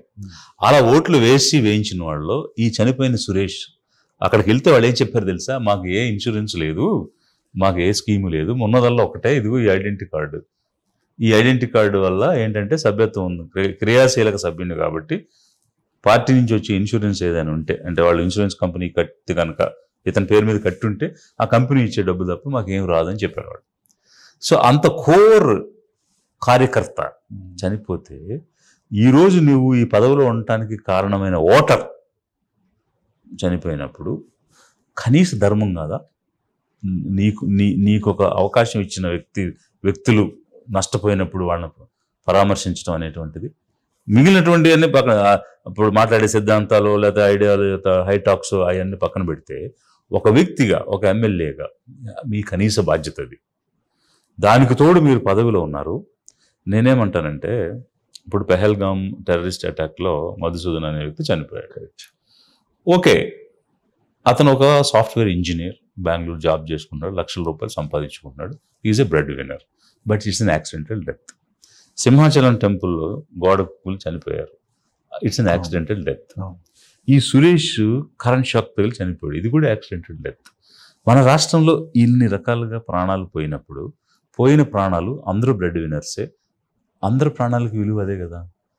అక్కడ నువ్వు 50 లక్షలు, ఇతను కాలుకి బలపం కట్టుకుని ఊళ్ళో తిరిగి ఓట్లు వేయించిన వ్యక్తి, కార్యకర్త, ఇతను చనిపోతే పార్టీ నుంచి నువ్వేమి చెయ్యవు.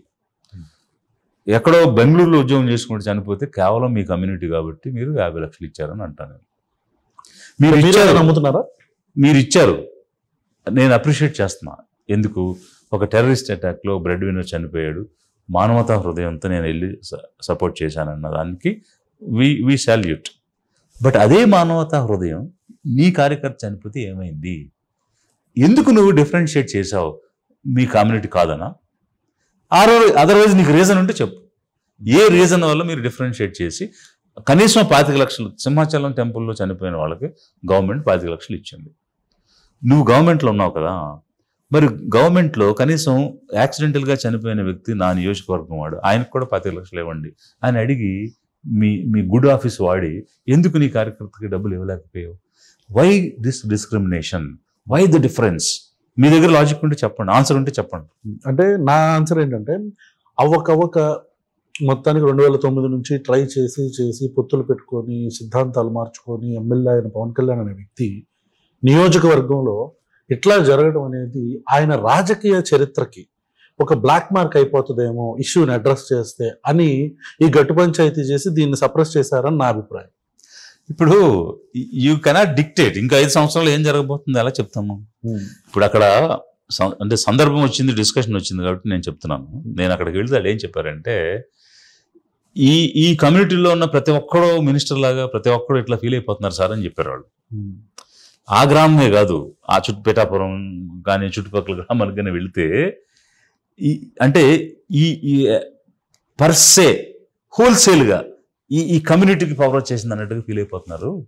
ప్రతి చోట కూడా ఈ రకమైనటువంటి ఆపరేషన్ ఉంది, ఇది బయటకు వచ్చింది అనేటువంటి విషయాలు కూడా చెప్పారు నాకు. సో అంటే ఒక పథకం రావాలన్నా, ఒక స్కీమ్ రావాలన్నా వాళ్ళు చెప్తేనే ఇవ్వాలి, అది ఒప్పుకుంటేనే జరగాలి అనేటువంటి చర్చ కూడా జరుగుతుంది. పలానా తాలూకా, పలానా వ్యక్తి, పలానా వాళ్ళకి చెందిన అని రాసుకుంటున్నారని ఇట్లాంటివి చాలా అంశాలు చెప్పారు. సో మరి అలాంటప్పుడు మీరు బ్లాక్ మార్క్, వైట్ మార్క్ అంటే ఎక్కడ నిలబడితే ఎంత పెద్ద మార్క్ అక్కడ నడుస్తుంటే, ఎంత పెద్ద చర్చ ఆ నియోజకవర్గంలో నడుస్తూ ఉంటే, ఇప్పుడు సాధారణంగా ఎవరైతే అప్రెస్డ్ కమ్యూనిటీస్ ఉంటారో వాళ్ళకి ప్రొటెక్షన్ కావాలి, వాళ్ళకి ఒక మానసిక ధైర్యం కావాలి. అందుకు ఒక వ్యక్తి ఒక పొజిషన్లో ఉంటే అతను చూసుకుని వీళ్ళు ఎన్నాళ్ళు బయటకు రాలేంది ఇప్పుడు బయటకు వచ్చి ధైర్యంగా నిలబడగలుగుతారు. అట్లాంటి మోరల్ సపోర్ట్ అలాంటి వాళ్ళకి కావాలి, ఆధిపత్యం ఉన్న వాళ్ళకి కాదు కదా. ఈ పిఠాపురం ఇష్యూలో ఎవరికి కనిపించని రీసెంట్గా రాజకీయాల్లోకి వచ్చిన ఒక అదృశ్య శక్తి నిలబడి మరీ దీన్ని సప్రెస్ చేసిందని అంటారు. మీకు దాని మీద ఏమైనా ఐడియా ఉందా? ఏం మరి అదృశ్యం అంటున్నారు మీరు? Okay, on a serious note, ఈ ఇష్యూని మీరు ఏమన్నా ఫార్వర్డ్ ముందుకు తీసుకెళ్లే ఆలోచన మీకు ఏమన్నా ఉందా? ఒకవేళ ఉంటే ఎలా తీసుకెళ్దాం? అంటే మేమేమనుకున్నామంటే ఇప్పుడు ఎలక్ట్రిసిటీ డిపార్ట్మెంట్ నుంచి ఒక 5 lakhs కాంపెన్సేషన్ వచ్చే అవకాశం ఉంది. అది నేను ఆ ప్రొసీజర్ వాళ్ళకి చెప్పాను, చెప్పి పోస్ట్ మార్టం రిపోర్ట్ రాగానే పెట్టమన్నాను. యాక్చువల్గా మేము కలెక్టర్ని కూడా అప్రోచ్ అయ్యాము. సో అతనికి రైట్ఫుల్గా రావాల్సినటువంటి కాంపెన్సేషన్స్ ఏమున్నాయో అవి ఇప్పించమని I made a request to the collector. Okay. What did the collector say? He said he will do it. Whatever is possible, I'll do it, sir. అని అన్నాడు అతను. అంటే whatever the ఎంటైటిల్మెంట్స్ ఉన్నాయో అవన్నీ నేను చేయిస్తానని చెప్పారు. బట్ గవర్నమెంట్ నుంచి నేను 25 లక్షలు ఇవ్వాలనేది డిమాండ్ చేశాను ఒక లిబరేషన్ కాంగ్రెస్ పార్టీ నుంచి. బికాస్ మీరు సింహాచలంలో పక్కనే కదా, అది పక్క జిల్లాలో జరిగిన దానికి ఇచ్చారు కదా, అలాగే ఇతను కూడా ఇవ్వమన్నాను. మరి ఈయనకి కూడా నేను ఒక డిమాండ్ రైజ్ చేశాను, మీ నియోజకవర్గం కాబట్టి మీరు గవర్నమెంట్ నుంచి ఇప్పించండి అని. సోఫార్ అయితే ఏం చేయలేదు. ఇంకా దారుణమైన విషయం ఏంటంటే అక్కడ వాళ్ళు ఏమన్నారంటే, ఓకే ఇక్కడికి వచ్చి మమ్మల్ని పలకరించలేదు, పిఠాపురం వచ్చాడు, కనీసం అక్కడ పిలిపించుకోవచ్చు కదా. అంటే మా స్థాయి చిన్నది, మేము చిన్నవాళ్ళం, మేము దేనికి పనికి వచ్చేవాళ్ళం కాదని భావిస్తే అట్లీస్ట్ పిలిచి బాబు ఏం జరిగింది అని ఆ భార్యని వాళ్ళ నాన్నగారిని అడగొచ్చు కదా, కనీసం అలా కూడా అడగలేదని ఫీల్ అవుతున్నారు. అవును, నేను మాట్లాడాను ఆ గ్రౌండ్ రిపోర్ట్ కోసం. మేము వెళ్ళినప్పుడు మాకు అర్థమైన విషయం ఏంటంటే ఆల్రెడీ అక్కడ ఈ సందర్భం జస్ట్ ఇది ఒక ఇగ్నైట్ అవడానికి మాత్రమే ఇది ఉపయోగపడింది, కానీ ఇంతకుముందు చాలా ఫ్లేర్ అప్స్ ఉన్నాయి ఈ కమ్యూనిటీస్ మధ్యలో అనేది వాళ్ళు చెప్పిన విషయం. అవును, మీరు అబ్జర్వ్ చేశారా? చేశాను. నేను ఒక ఆయన టెస్టికల్స్ కూడా కోసేశారు, ఆ వ్యక్తితో కూడా మాట్లాడాను అంతకుముందు ఇన్సిడెంట్స్లో. ఆ వ్యక్తిని కూడా చూశాను నేను, ఆ పిక్చర్స్ కూడా చూపించారు నాకు. సో అవన్నీ కూడా కలుపుకొని ఇప్పుడు ఎంత లెవెల్కి వచ్చింది అనేది అక్కడ ప్రజల అభిప్రాయం. బాయ్కట్ చేయాలనే నిర్ణయం తీసుకోవడానికి కారణం వీళ్ళు మాటిమాటికి ఇట్లా చేస్తున్నారు, ప్రతిదానికి వస్తున్నారు. మేము తిరణాలు చేసుకుంటే వాళ్ళు కూడా వస్తారు, మేము ఊరేగిస్తే వాళ్ళు కూడా వస్తారు.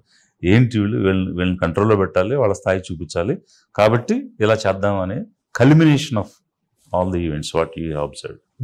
ఈ పవన్ కళ్యాణ్ అనే వ్యక్తి సనాతని టర్న్ ఎలక్షన్స్ కి తర్వాత అంటే గెలిచిన తర్వాత తీసుకోవడాన్ని మీరు ఎలా చూస్తారు?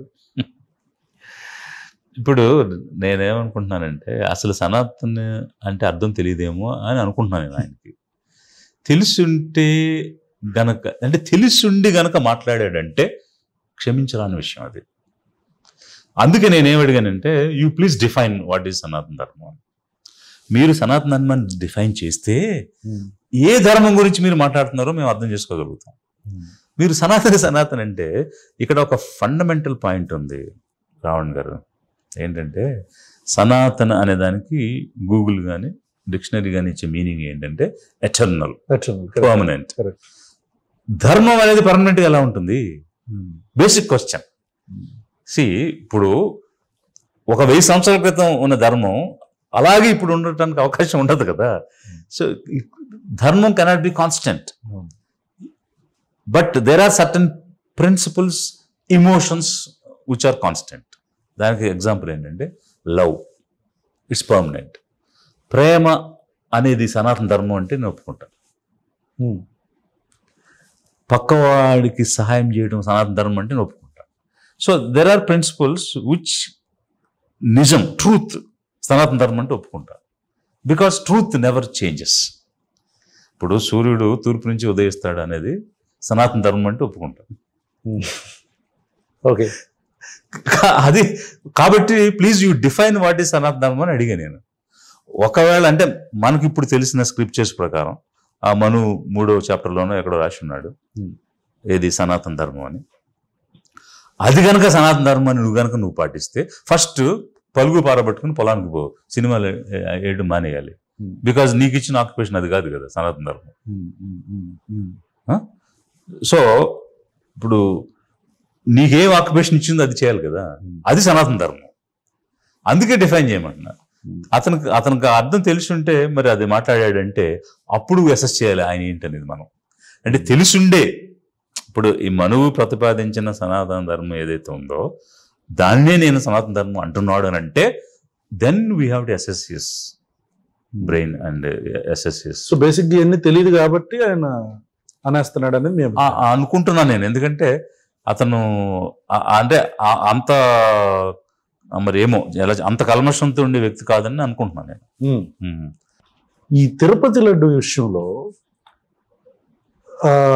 ఇప్పుడు సిట్ నివేదిక ఇంకా ఇవ్వకుండానే, అంటే సిబిఐ నివేదిక రాకుండానే, లేకపోతే ఈ మొత్తం డ్యూ కోర్స్ ఆఫ్ యాక్షన్ అంతా ఏం జరగకుండానే, ఇన్వెస్టిగేషన్ జరగకుండానే ముందే పవన్ కళ్యాణ్ వచ్చి ఇట్లా మన పాలిటిక్స్ సనాతని హిందూ అనటం కావచ్చు, తర్వాత కోర్టు ఏం మాట్లాడిన తర్వాత కోర్టు ముట్టుకెళ్ళేయటం, ఇవన్నీ మనం చూసాం.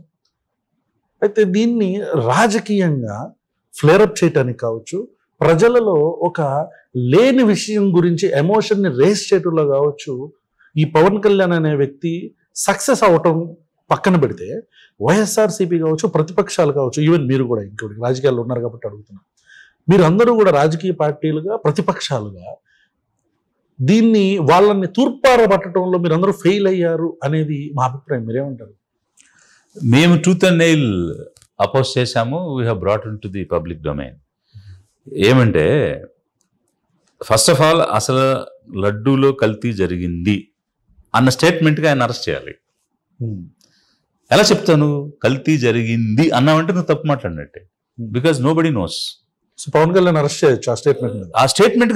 అరే నువ్వు తప్పుడు సమాచారం ఎలా ఇస్తావు? ఒక రాజ్యాంగబద్ధమైనటువంటి పదవిలో ఉండి you being a minister you cannot give false statements కదా. బికాజ్ అది ఎప్పుడు చెప్పగలుగుతాము? ఎంక్వైరీలు పూర్తయి ప్రూవ్ అయినప్పుడు చెప్పగలుగుతాం. 1000 లడ్డూలు అయోధ్యకి పంపించేశాము, కల్తీ అయిన లడ్డూలు. అసలు ఈ మిస్లీడింగ్ స్టేట్మెంట్స్ ఏంటి? ఇప్పుడు ఒక సామాన్యుడు ఏదో మాట్లాడాడంటే మనం అనుకోవచ్చు. ఇప్పుడు ఒక రెస్పాన్సిబుల్స్ అకౌంటబుల్ పొజిషన్లో ఉన్నారు కదా మీరు.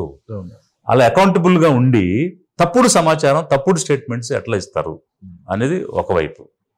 రెండోది, మీరు చేసిన ప్రమాణం ఉల్లంఘించారంట. నేను ఏ ప్రమాణం చేసి అయితే మంత్రి పదవిలోకి వచ్చారో అది ఉల్లంఘన చేశారు మీరు. అందుకు మిమ్మల్ని బర్తరఫ్ చేయాలి మినిస్టర్ పదవిలో నుంచి. సో ఇది రెండోది. ఇక మూడవది, ఇప్పుడు ప్రజల యొక్క ఇమోషన్స్తో ఆడుకుంటున్నారు మీరు. ఏదో విధంగా ఇమోషన్స్ రెచ్చగొట్టి జనాన్ని మన వైపు తిప్పుకోవాలనేటువంటి ఆలోచన కనిపిస్తుంది. అంటే దీని వెనక ఎలాంటి కాన్స్పిరసీ ఉండొచ్చు అనేది నేను అనుకుంటున్నానంటే, ఆయన జర్నీ ఇనీషియల్గా ఫ్యాన్స్తో స్టార్ట్ చేశారు. ఫ్యాన్స్ బలం సరిపోవట్లేదు, కులం అనే బలం ఉంటేనే నేను రాణించగలుగుతాను అనుకున్నారు. సో లేట్ రియలైజేషన్లో కమ్యూనిటీని బాగా ఆకట్టుకుని కమ్యూనిటీకి దగ్గరే మొన్న ఎలక్షన్లో అయితే కమ్యూనిటీ అంతా కూడా తనతో నిలబడటం వల్ల మిగిలినటువంటి అలయన్స్ దొరకడం వల్ల ఈ could win a seat. So ఇప్పుడు దాన్ని పెంచుకుని ఇంకా స్వతంత్రంగా ఎదగాలని అంటే ఇంకో పదునైన అంశాన్ని తేవాలి. అది కూడా ఇమోషనల్గా కనెక్ట్ చేయగలిగేది, జనాల్ని వర్టికల్గా స్ప్లిట్ చేయగలిగేది, మెజారిటీ మైనారిటీని విడదీయగలిగే అంశం ఏముంది అని అంటే మతం అనే అంశం ఉంది. కాబట్టి మతం తీసుకుంటే కనుక నేను మెజారిటీకి దగ్గర అయిపోవచ్చు అని ఆలోచించి ఇలా పనికి మాలినటువంటి నిరాధారమైనటువంటి ఎలాంటి ప్రూఫ్స్ లేనటువంటి స్టేట్మెంట్స్ ఇస్తున్నారేమో అనేటువంటి భావన నాకు కలుగుతుంది. ఈ దక్షిణ భారతదేశంలో ఎక్కువగా ద్రవిడియన్ కల్చర్ లేకపోతే రిఫార్మర్స్ ఎక్కువగా పుట్టి పెరిగిన ఇలాంటి ఒక ప్రదేశంలో ఎక్కువగా లిటరసీ కానీ మనకి ఎక్కువ చదువు కానీ ఇదంతా కూడా కొద్దిగా ఎక్కువ ఉంటుంది మనకి సోషల్ రిఫార్మ్స్లో. మన వాళ్ళు ఇక్కడ ప్రజలు యాక్సెప్ట్ చేస్తారని మీరు అనుకుంటున్నారా? అంటే ఇంతవరకు యాక్సెప్ట్ అయితే చేయలేదు. అందువల్లే కదా ఇప్పుడు బీజేపీ అనేక రకమైనటువంటి పాచికలు వేసింది కదా, రకరకాల వాళ్ళని ప్రయోగం చేసింది. ఎన్ని ప్రయోగాలు చేసినా కూడా వాళ్ళకి 1% సొంతంగా వెళ్తే 1% ఓటు కూడా లేదు కదా. అంతకుముందు నోటాకు వచ్చిన ఓట్లు కూడా రాలేదు కదా. నోటాతో పోటీ పడతారులేండి ఆ రెండు పార్టీలు, జనసేన బీజేపీ. సో అట్లాంటి సిచ్యువేషన్లో దే ఆర్ అంటే ఒకరి తర్వాత ఒక ప్రయోగం తర్వాత ప్రయోగం చేస్తానే ఉన్నారు. ఇప్పుడు లేటెస్ట్ పాచిక ఏంటంటే ద గ్రేటెస్ట్ పవన్ కళ్యాణ్ గారు. సో ఇప్పుడు ఆయన వాడుతున్నారు. సో ఇతని ద్వారా ఏమైనా మన పాచికలు పారతాయేమో, ఏమన్నా డెంట్ క్రియేట్ చేయగలుగుతామేమో అనేటువంటి ఒక ఆలోచన అయితే చేస్తున్నారు. అయితే నేనేమంటానంటే మన ఆంధ్రప్రదేశ్ ప్రజలు చాలా విఘ్నులు, ఏ అంశానికి ఆ అంశంగానే ఉంటారు. మతం అనేది వ్యక్తిగతం. సో వ్యక్తిగతానికి పరిమితం చేసుకుంటాం. సో దానికి రాజకీయం పెట్టడం అనేటువంటిది ఇంతవరకు చేయలేదు, రాబోయే రోజులు కూడా చేయరు అనేటువంటిది నా భావన. ఈ పవన్ కళ్యాణ్ అనే వ్యక్తి ఎప్పుడు ఈ మధ్య ఎక్కువగా ప్రతి మైక్ పట్టుకున్న ప్రతిసారి సూడో సెక్యులర్ అనే ఒక పదం వాడతాడు. అంటే ఒక రెస్పాన్సిబుల్ పొజిషన్లో ఉన్న వ్యక్తి ఇలాంటి ఒక కమ్యూనల్ డిబేట్స్ లేకపోతే ఒక వర్గాన్ని తీసి పక్కన పెడుతూ, అంటే అసలు ఫస్ట్ ఆఫ్ ఆల్ సెక్యులర్ అంటేనే నేను అందరూ నాకు ఒకటే అని చూసే వ్యక్తి సెక్యులర్. అలాంటి సూడో సెక్యులర్ అంటే నువ్వు వాళ్ళని పక్క పెడుతున్నట్టు యూఆర్ సూడో సెక్యులర్ కదా. ఫస్ట్ ఆఫ్ ఆల్ ఇలాంటి ఒక అంటే రెస్పాన్సిబుల్ పొజిషన్లో ఉండి ఇలాంటి ఒక కమ్యూనల్ డిబేట్స్ తీసుకురావడం అనేది ఎంతవరకు కరెక్ట్ అని మీరు అనుకుంటున్నారు? That's what I'm saying. ఇప్పుడు అతను మాట్లాడే మాట కాన్షియస్గానే మాట్లాడతారా, తెలిసే మాట్లాడతారా అనేది నాకు ఫండమెంటల్ డౌట్ వస్తుంది. వై? బికాస్ సూడో సెక్యులర్స్ అనే ఎదుటివాడిని సంబోధిస్తున్నాము అని అంటే ఏంటి? ఫేక్ అని కదా, ఫేక్ సెక్యులరిజం అని కదా. ఫేక్ సెక్యులరిజం అంటే ఏంటి అంటే మతాన్ని యాక్సెప్ట్ చేసేవాడు అని, అంతే. ఆఫ్కోర్స్ కదా. అదా ఇప్పుడు మతాన్ని నువ్వు యాక్సెప్ట్ చేస్తున్నావా, లేకపోతే మత ప్రమేయం లేకుండా ఉండమన్న వాడికి నువ్వు ఇది అంటగడుతున్నావా? సో అంటే నేనేమన్నానంటే అతను ఏ పదం దేనికి వాడుతున్నాడు, తెలియక వాడుతున్నాడా అనే ఫండమెంటల్ డౌట్ వస్తుంది నాకు. యాక్చువల్గా అతను చేసే పని ఎదుటి వాళ్ళకి చెప్తున్నాడు. ఇప్పుడు రిలీజియన్ అడిగి చంపారంట కదా సార్ అని ఒక రిపోర్టర్ అడిగాడు. ఓపెన్ గా మాట్లాడు, నువ్వు హిందువా కాదా అని అడిగి చంపాడని చెప్పు అని రిపోర్టర్కి ఇతను చెప్తాడు. ఒకవేళ రిపోర్టర్ సార్ హిందువులా అని అడిగి చంపారంట కదా అని అంటే మంత్రిగా ఉన్న వ్యక్తిని, కాన్స్టిట్యూషన్ ప్రొటెక్ట్ చేయాల్సిన వ్యక్తి ఏమంటాడంటే అలా మతాలు మాట్లాడకూడదా నువ్వు, వాళ్ళు టెర్రరిస్ట్ మాట్లాడంటే అర్థం ఉంది, నువ్వేంటి మాట్లాడుతున్నావు అని అనాల్సింది పోయి ఇతనికి చెప్తాడు ఓపెన్ గా మాట్లాడు, హిందూ అని చంపాడని అంటాడు. మరి ఇతను సూడో సెక్యులర్ అనాలా, లేకపోతే మత ప్రమేయం లేకుండా మనం జీవిద్దాం అనేవాడు సెక్యులర్ అనాలా? సో అంటే ఆయనకు అవగాహన లేక దాని అర్థం తెలియక అన్నారేమో అనిపిస్తుంది నాకు.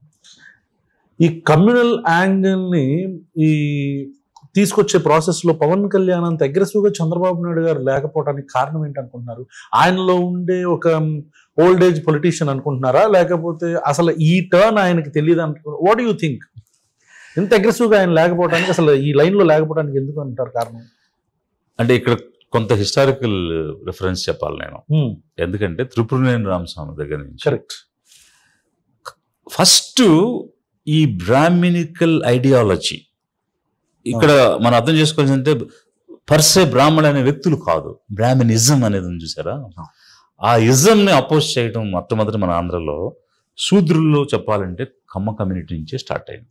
ఇప్పుడు నేను కరెక్ట్. సో ఈ ఖమ్మాస్ ఈ బ్రాహ్మినిజంని అపోజ్ చేసి వస్తున్న క్రమంలో even NTR also believes in it. So ఆ రకమైన బిలీఫ్ ఉండబట్టే బ్రాహ్మణులు ఓపెన్గా ఈ 2 రాష్ట్రాల్లో బ్రాహ్మణులు ఎవడైనా అణిచినోడు ఉన్నాడంటే అతను ఎన్టీ రామారావు అని స్టేట్మెంట్లు ఇచ్చారు వాళ్ళు. మీరు కావాలని చెక్ చేయండి, AB6 ఛానల్లో ఉన్నాయి. Correct correct. సో కాబట్టి అంత ఛాందసవాదం చంద్రబాబు నాయుడు గారికి లేదు ఫ్రమ్ ది బిగినింగ్. అంటే నా అబ్జర్వేషన్ ప్రకారంగా అయితే మతం అనేది వ్యక్తిగతం. సో నా బిలీఫ్స్ ఏమన్నాయో నా బిలీఫ్స్కి నేను నచ్చిన దానికి నేను పూజించుకుంటాను, అంతకు పరిమితం అవుతాను అన్న విధంగానే from beginning of his career అలా ఉన్నాడని నేను అనుకుంటాను. కాబట్టి అలాంటి మత ఛాందసవాదాలు తీసుకురావటం కానీ, మతం గురించి మాట్లాడటం కానీ, ఇప్పుడు ఎక్కడో ఏదో తప్పు జరిగితే ఏంటి మీరు గోడ కూల్చారో లేకపోతే రథం కూల్చారో అని అనడం వేరు, మతాన్ని ఒక సబ్జెక్ట్గా తీసుకుని రాజకీయం చేయడం వేరు. అలా చేసే వ్యక్తి కాదు చంద్రబాబు గారు అని నా భావన. Correct. Even I feel the same. వాళ్ళు మతాన్ని కేవలం ఇంటి వరకే పరిమితం చేసుకుంటారు, పూజలు చేసుకుంటారు, యజ్ఞాలు చేస్తారు, అన్ని చేస్తారు. Even Nara Lokesh everybody should be correct. That's how. So ఆ విజ్ఞత కలిగిన వ్యక్తి అని నేను అనుకుంటాను. రాజకీయంగా ఎదగాలంటే రాజకీయంగా చాలా అంశాలు ఉన్నాయి. ఆయన చతురత కలిగిన వ్యక్తి, దేన్ని ఎలా మలుచుకోవాలో తెలియనటువంటి వ్యక్తి చేయగలుగుతాడు. బట్ ఇట్లాంటి హీనియస్ థింగ్స్ తీసుకొని వచ్చి రాజకీయం చేయాల్సిన అగత్యం ఆయనకు ఉందని నేను అనుకుంటాను. Dangerous turn. ట్రూ. వైసీపీ రెజీమ్కి అంటే గవర్నమెంట్కి తెలుగుదేశం గవర్నమెంట్కి ఉన్న డిఫరెన్స్ మీరు ఏం చూసారు? What do you think? What is the difference? అంటే అక్కడ డీబీటీ బాగా ఫ్లో అవుతున్నది గత గవర్నమెంట్ లో. సో అక్కడ కూడా నేను క్వశ్చన్ చేశాను, నా పాదయాత్రలో కూడా నేను క్వశ్చన్ చేశాను. ఏంటంటే 2.5 లక్షల కోట్లు మేము డీబీటీ ద్వారా డబ్బు పంచామని చెప్తున్నారు, కనీసం 2.5 కుటుంబాలైనా పేదరికం నుంచి బయటకు వచ్చాయా అని అడిగాను. అంటే ఒక ఆలోచన లేదు, కేవలం ప్రజలు కట్టిన డబ్బు, ట్యాక్స్ పేయర్స్ కట్టిన డబ్బుని మా విల్ అండ్ విమ్స్ ఫ్యాన్సీస్ ప్రకారంగా మేము ఖర్చు పెడతాము, రేపటి ఎన్నికలకి రేపటి ఓట్లకి పెట్టుబడిగా ఈ డబ్బు వాడతాము అన్న దృక్పథంగా వైసీపీ చేసింది. అందుకే 2.5 లక్షల కోట్లు జనానికి ఇచ్చినా ఆ పూట తిన్నారు, ఆ వారం తిన్నారు తప్ప ఒక్కడు ఆస్తి సంపాదించుకుంది లేదు, ఒక్కడు భూమి సంపాదించుకుంది లేదు, ఒక్కడు ఉద్యోగం సంపాదించుకుంది లేదు, ఒక్కడు వ్యాపారం చేసింది లేదు. రాబోయే రోజులకి ఆదాయం సంపాదించిన మార్గాలు ఏమీ లేవు. సో బూడిదలు పోసిన పన్నీర్ అయిపోయింది. వీళ్ళు అది కూడా చేయడం లేదు. రకరకాల హామీలని చెప్పి నీకు 15,000, నీకు 15,000, నీకు 15,000 అని మభ్యపెట్టి మాయ చేసి ఈరోజు అధికారంలోకి వచ్చిన తర్వాత ఖజానా చూస్తే భయం వేస్తుంది, ఖాళీగా ఉంది, ఇట్లాంటి డైలాగులు చెప్పి అందుకోసం వచ్చిన డబ్బు నేను వెల్ఫేర్కి ఇవ్వలేను, సంక్షేమం చేయలేను, ఇట్లాంటి మాటలను మాట్లాడుతున్నారు. సో ప్రజల్ని మోసం చేయటమే కదా. సో మోసం చేయడంలో విభిన్న దృక్పథాలు అంతే, విభిన్న ధృవాలుగా వీళ్ళు చేస్తున్నారు. వాళ్ళు ఎలాంటి అభివృద్ధి రాష్ట్రానికి చేయలేదు, వీళ్ళైతే అసలు చేయాలన్న ఆలోచనలోనే లేరనిపిస్తుంది. వీళ్ళు అప్పులు చేయటం, కాంట్రాక్టులు ఇచ్చుకోవడం, పనులు చేసుకోవడం తప్ప ఏం అభివృద్ధి చేశారు ఈ సంవత్సర కాలంలో ఈ రాష్ట్రంలో చూపించమనండి. ఏ హామీ నెరవేర్చారు సూపర్ 6లో అనేది చూపించమనండి. సో ఇట్ ఈజ్ అంటే జనాన్ని వంచనకు గురి చేయటం, మాయ మాటలు చెప్పి అధికారం తెచ్చుకోవటం, అంతకు మించి చేసింది అయితే నాకేం కనిపించలేదు రెండు పార్టీల్లో కూడా. మీరు సంక్షేమ పథకాలకు వ్యతిరేకమా? ఫ్రీ బీస్ అనే దానికి ఒక కేటగరైజేషన్ అనేది అవసరం. ఎలాగంటే సోషల్ సెక్యూరిటీ మెజర్స్ అనేవి ఉన్నాయి. అవి ఎవరికి ఇస్తాము? ఏబుల్డ్ బాడీడ్గా లేనటువంటి వృద్ధులకి, లేకపోతే ఆదరణ లేని వితంతువులకి, లేదంటే డిఫరెంట్లీ ఏబుల్డ్గా ఉన్నటువంటి హ్యాండిక్యాప్ పీపుల్కి. వాళ్ళు సొంతంగా సంపాదించుకుని బతకలేరు కాబట్టి వాళ్ళకి ఇవ్వాలి. థాలసీమియా పేషెంట్స్కి, లేకపోతే డయాలసిస్ పేషెంట్స్కి వాళ్ళకి ఇవ్వాలి. To that extent it is right and it is genuinely required also. But అన్ని బాగుండి కష్టపడి పనిచేసేవాడికి నువ్వు ఉచితంగా డబ్బులు ఇవ్వడం ఏంటి? అతనికి ఏమి ఇవ్వాలి? పని ఇవ్వాలి, సంపాదించుకునే దారి చూపించాలి. ఆస్తులు ఇవ్వు, భూమి ఇచ్చి వ్యవసాయం చేయమను, లేకపోతే పెట్టుబడులకి ₹1 కోటి ఇచ్చి వ్యాపారం చేయమను, లేకపోతే ఎంప్లాయ్మెంట్ జాబ్ ఇయ్యి.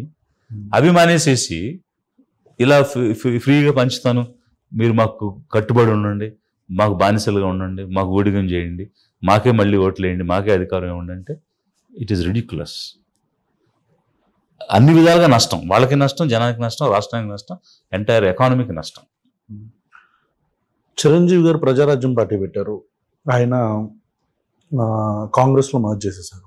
దేవేంద్ర గౌడ్ గారు నవ తెలంగాణ పార్టీ పెట్టారు, తెలుగుదేశం పార్టీలో మర్జ్ చేశారు. ప్రవీణ్ కుమార్ గారు కూడా పార్టీ ఏం పెట్టకపోయినా సరే మెల్లిగా వెళ్ళి బీఆర్ఎస్లో కలిశారు.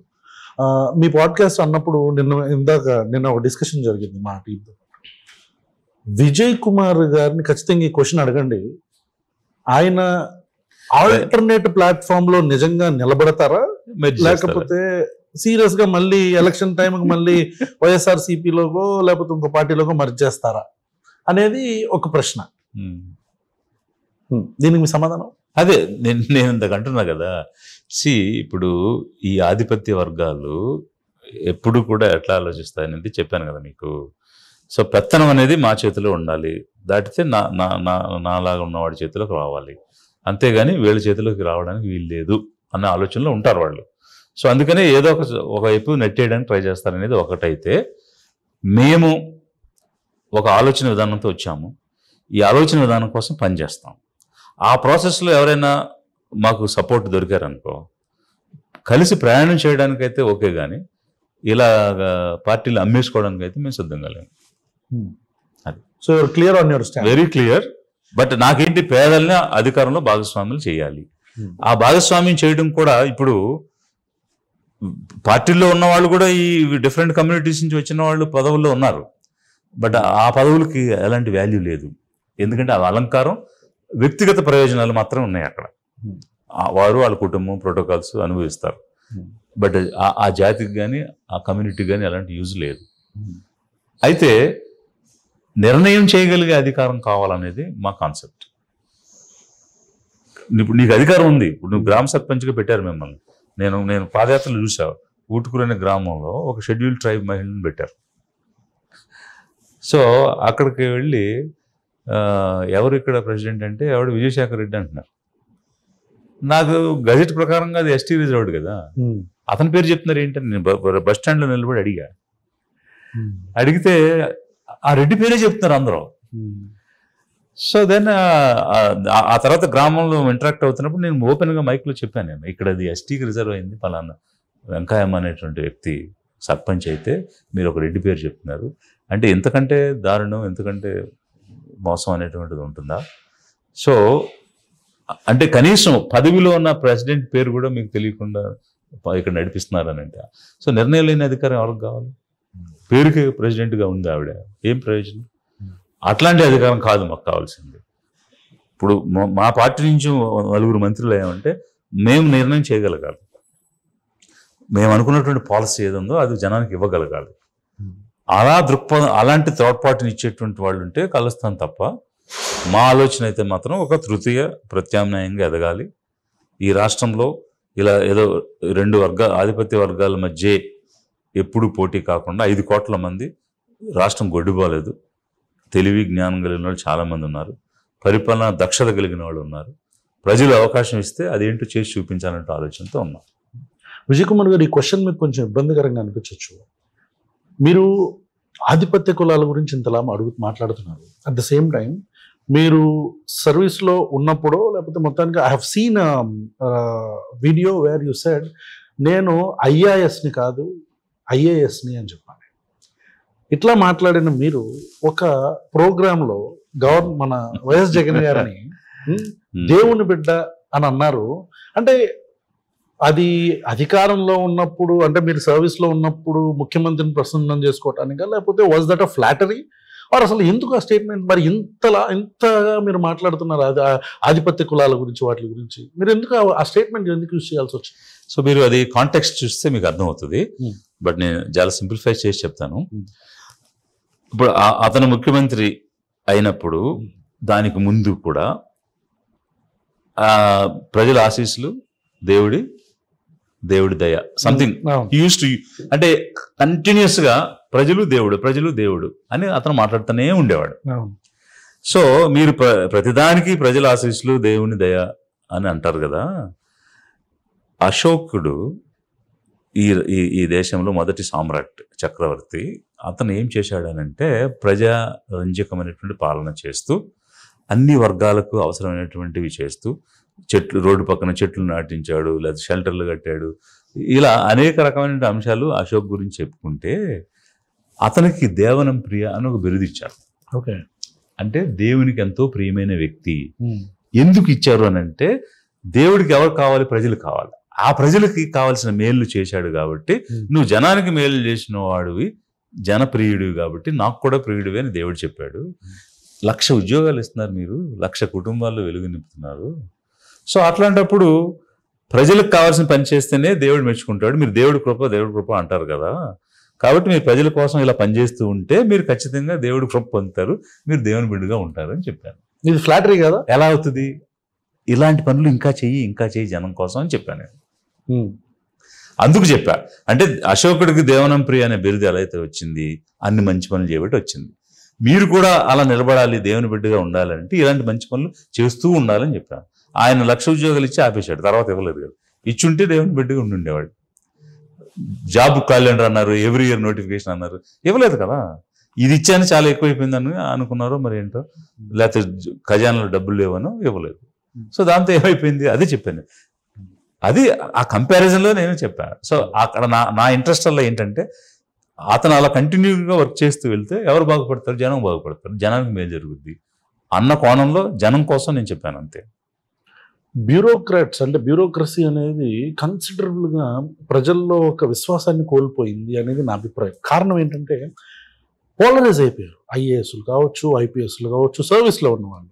మనం చాలామంది ఎగ్జాంపుల్స్ కూడా, నేను ఐ డోంట్ నోట్ నేమ్, అది మళ్ళీ వాళ్ళతో కూడా నెక్స్ట్ పాడ్కాస్ట్ ఉంది. అయితే ఇలాగా ఐపీఎస్లు, ఐఏఎస్లు వీళ్ళందరూ పోలరైజ్ అయిపోయి వైసీపీ, ఈ కలెక్టర్ వైసీపీ సైడు, ఈ ఐపీఎస్, ఈ పోలీస్ ఆఫీసరు, ఈ డీజీపీ వైసీపీ సైడు, ఇతను టీడీపీ సైడు, ఈ కలెక్టర్ టీడీపీ వైపు అని చెప్పని ఇట్లా పోలరైజ్ అయిపోవటం వల్ల అంటే అసలు అత్యున్నతంగా ప్రజలు అరే కలెక్టర్ గారు, ఇట్లా ఐపీఎస్, ఇలా డీజీపీ ఇట్లాంటి చూసే వ్యక్తులందరినీ కూడా ప్రజలు ఇప్పుడు చాలా చేత్కారం అనే వర్డ్ మేబీ పెద్దది కావచ్చు, ప్రజలు they might have lost that confidence in them అని మీరు అనుకోవట్లేదా? క్రెడిబిలిటీ పోయింది కదా. యాక్చువల్గా అయితే ఈ కల్చర్ ఈ ప్రాంతీయ పార్టీలు వచ్చిన తర్వాత మొదలైంది. అంతకుముందు అంత దారుణమైనటువంటి పరిస్థితి ఉండేది కాదు. ఎక్కువ కాలం నేషనల్ పార్టీ ఉండింది కదా మన రాష్ట్రంలో. ఏదో చిన్న ఫేవరెటిజంగానో లేకపోతే కొంచెం దగ్గరగా ఉంటే మంచి పోస్ట్ ఇవ్వడం అనేటువంటి వరకే ఉండేది తప్ప ఇలా విభజించడం అధికారుల్ని అనేటువంటిది అయితే మేము చూడలేదు. ఎప్పుడైతే ఈ రీజనల్ పార్టీస్ వచ్చాయో వీళ్ళు ఒక వర్గానికి తయారు చేయటం ఆఫీసర్స్ని అనేటువంటిది, అందులోనూ ముఖ్యంగా కమ్యూనిటీ బేస్డ్గా వెళ్ళడం అనేటువంటిది వచ్చింది. సో ఇప్పుడు నేను అంతకుముందు అన్నట్టు తెలుగుదేశం అంటే కమ్మాస్ అని, వైసీపీ అంటే రెడ్డిస్ అనేటువంటిది రావడం. సో దాంతో గత 14-19 మధ్య టీడీపీ ఉన్నప్పుడు అనేక మంది నామినేటెడ్ పీపుల్, అంటే ఎస్పెషల్లీ పొలిటికల్ నామినేషన్స్ కాదు, ఈ అడ్వైజర్స్ అని, ప్లానింగ్ కమిషన్ డెప్యూటీ చైర్మన్ అని ఇట్లాంటి పోస్టులు ఏవైతే ఉన్నాయో అవన్నీ వాళ్ళ కమ్యూనిటీ వాళ్ళని తెచ్చిపెట్టుకోవడం జరిగింది. ఇంచుమించు 120 పోస్టులు ఎన్నో మేము రికార్డ్ చేసాం. అంతమందిని కమ్మాల్సింది తెచ్చిపెట్టారు. ఆ తర్వాత వచ్చినప్పుడు కూడా అదే చేశారు. వైసీపీ వచ్చినాక 120కి డబుల్ 200 పోస్టులు పెట్టారు వీళ్ళు, ఏది రెడ్డిస్ని. పైగా దానికి ఏంటంటే ప్రతిభకి కులం ఉండదని ఏదో అసెంబ్లీలో స్టేట్మెంట్ కూడా ఇచ్చాడు ఆయన. సో ఏది వీళ్ళు పాయింట్అవుట్ చేస్తుంటే. సో ఈ విధంగా ఇలాంటి కల్చర్ని ఈ రీజనల్ పార్టీస్ వచ్చాక తీసుకొచ్చాయి. ఇది తప్పు. అలాంటి ట్రాప్లో ఆఫీసర్స్ కూడా పడకూడదు. ఇప్పుడు ఇక్కడ ఆఫీసర్స్ ఏం చేస్తారని అంటే ఎలక్టెడ్ గవర్నమెంట్ ఏదిందో ఆ పాలసీలు వాళ్ళ మేనిఫెస్టోలో అమలు చేస్తారు. అంత మాత్రం చేత ఎఫిషియెంట్గా అమలు చేస్తే వీళ్ళు ఆ పార్టీ అని అనుకుంటే తప్పు. ఇప్పుడు నేను టీడీపీ గవర్నమెంట్లో ఉన్నప్పుడు సోషల్ వెల్ఫేర్ డిపార్ట్మెంట్లో ఉన్నాను. అప్పుడు ఇన్నోవా అనే ఒక స్కీమ్ డిజైన్ చేసి ₹1,00,000 ఇస్తే ఏం ఆదాయం వస్తుంది, 2 లక్షలు ఇస్తే ఏం వస్తుంది, 20 లక్షలు ఇచ్చి పెట్టుబడిగా ఒక అసెట్ ఇస్తే నెలకు ఒక 50,000 60,000 సంపాదిస్తాడని అప్పుడున్న చంద్రబాబు నాయుడు గారిని కన్విన్స్ చేశాను నేను. ఆయన ఒప్పుకోలేదు ముందు. ఏంది 20 లక్షలు ఒక్క కారు ఇస్తానంటే ఒక కుటుంబానికి, అదే రెండు గేదెలు 2 బర్రెలు కొనిపెడితే ₹1,00,000 పెట్టి 20 మందికి ఇవ్వచ్చు. స్ప్రెడ్ కదా కావాలి నాకు.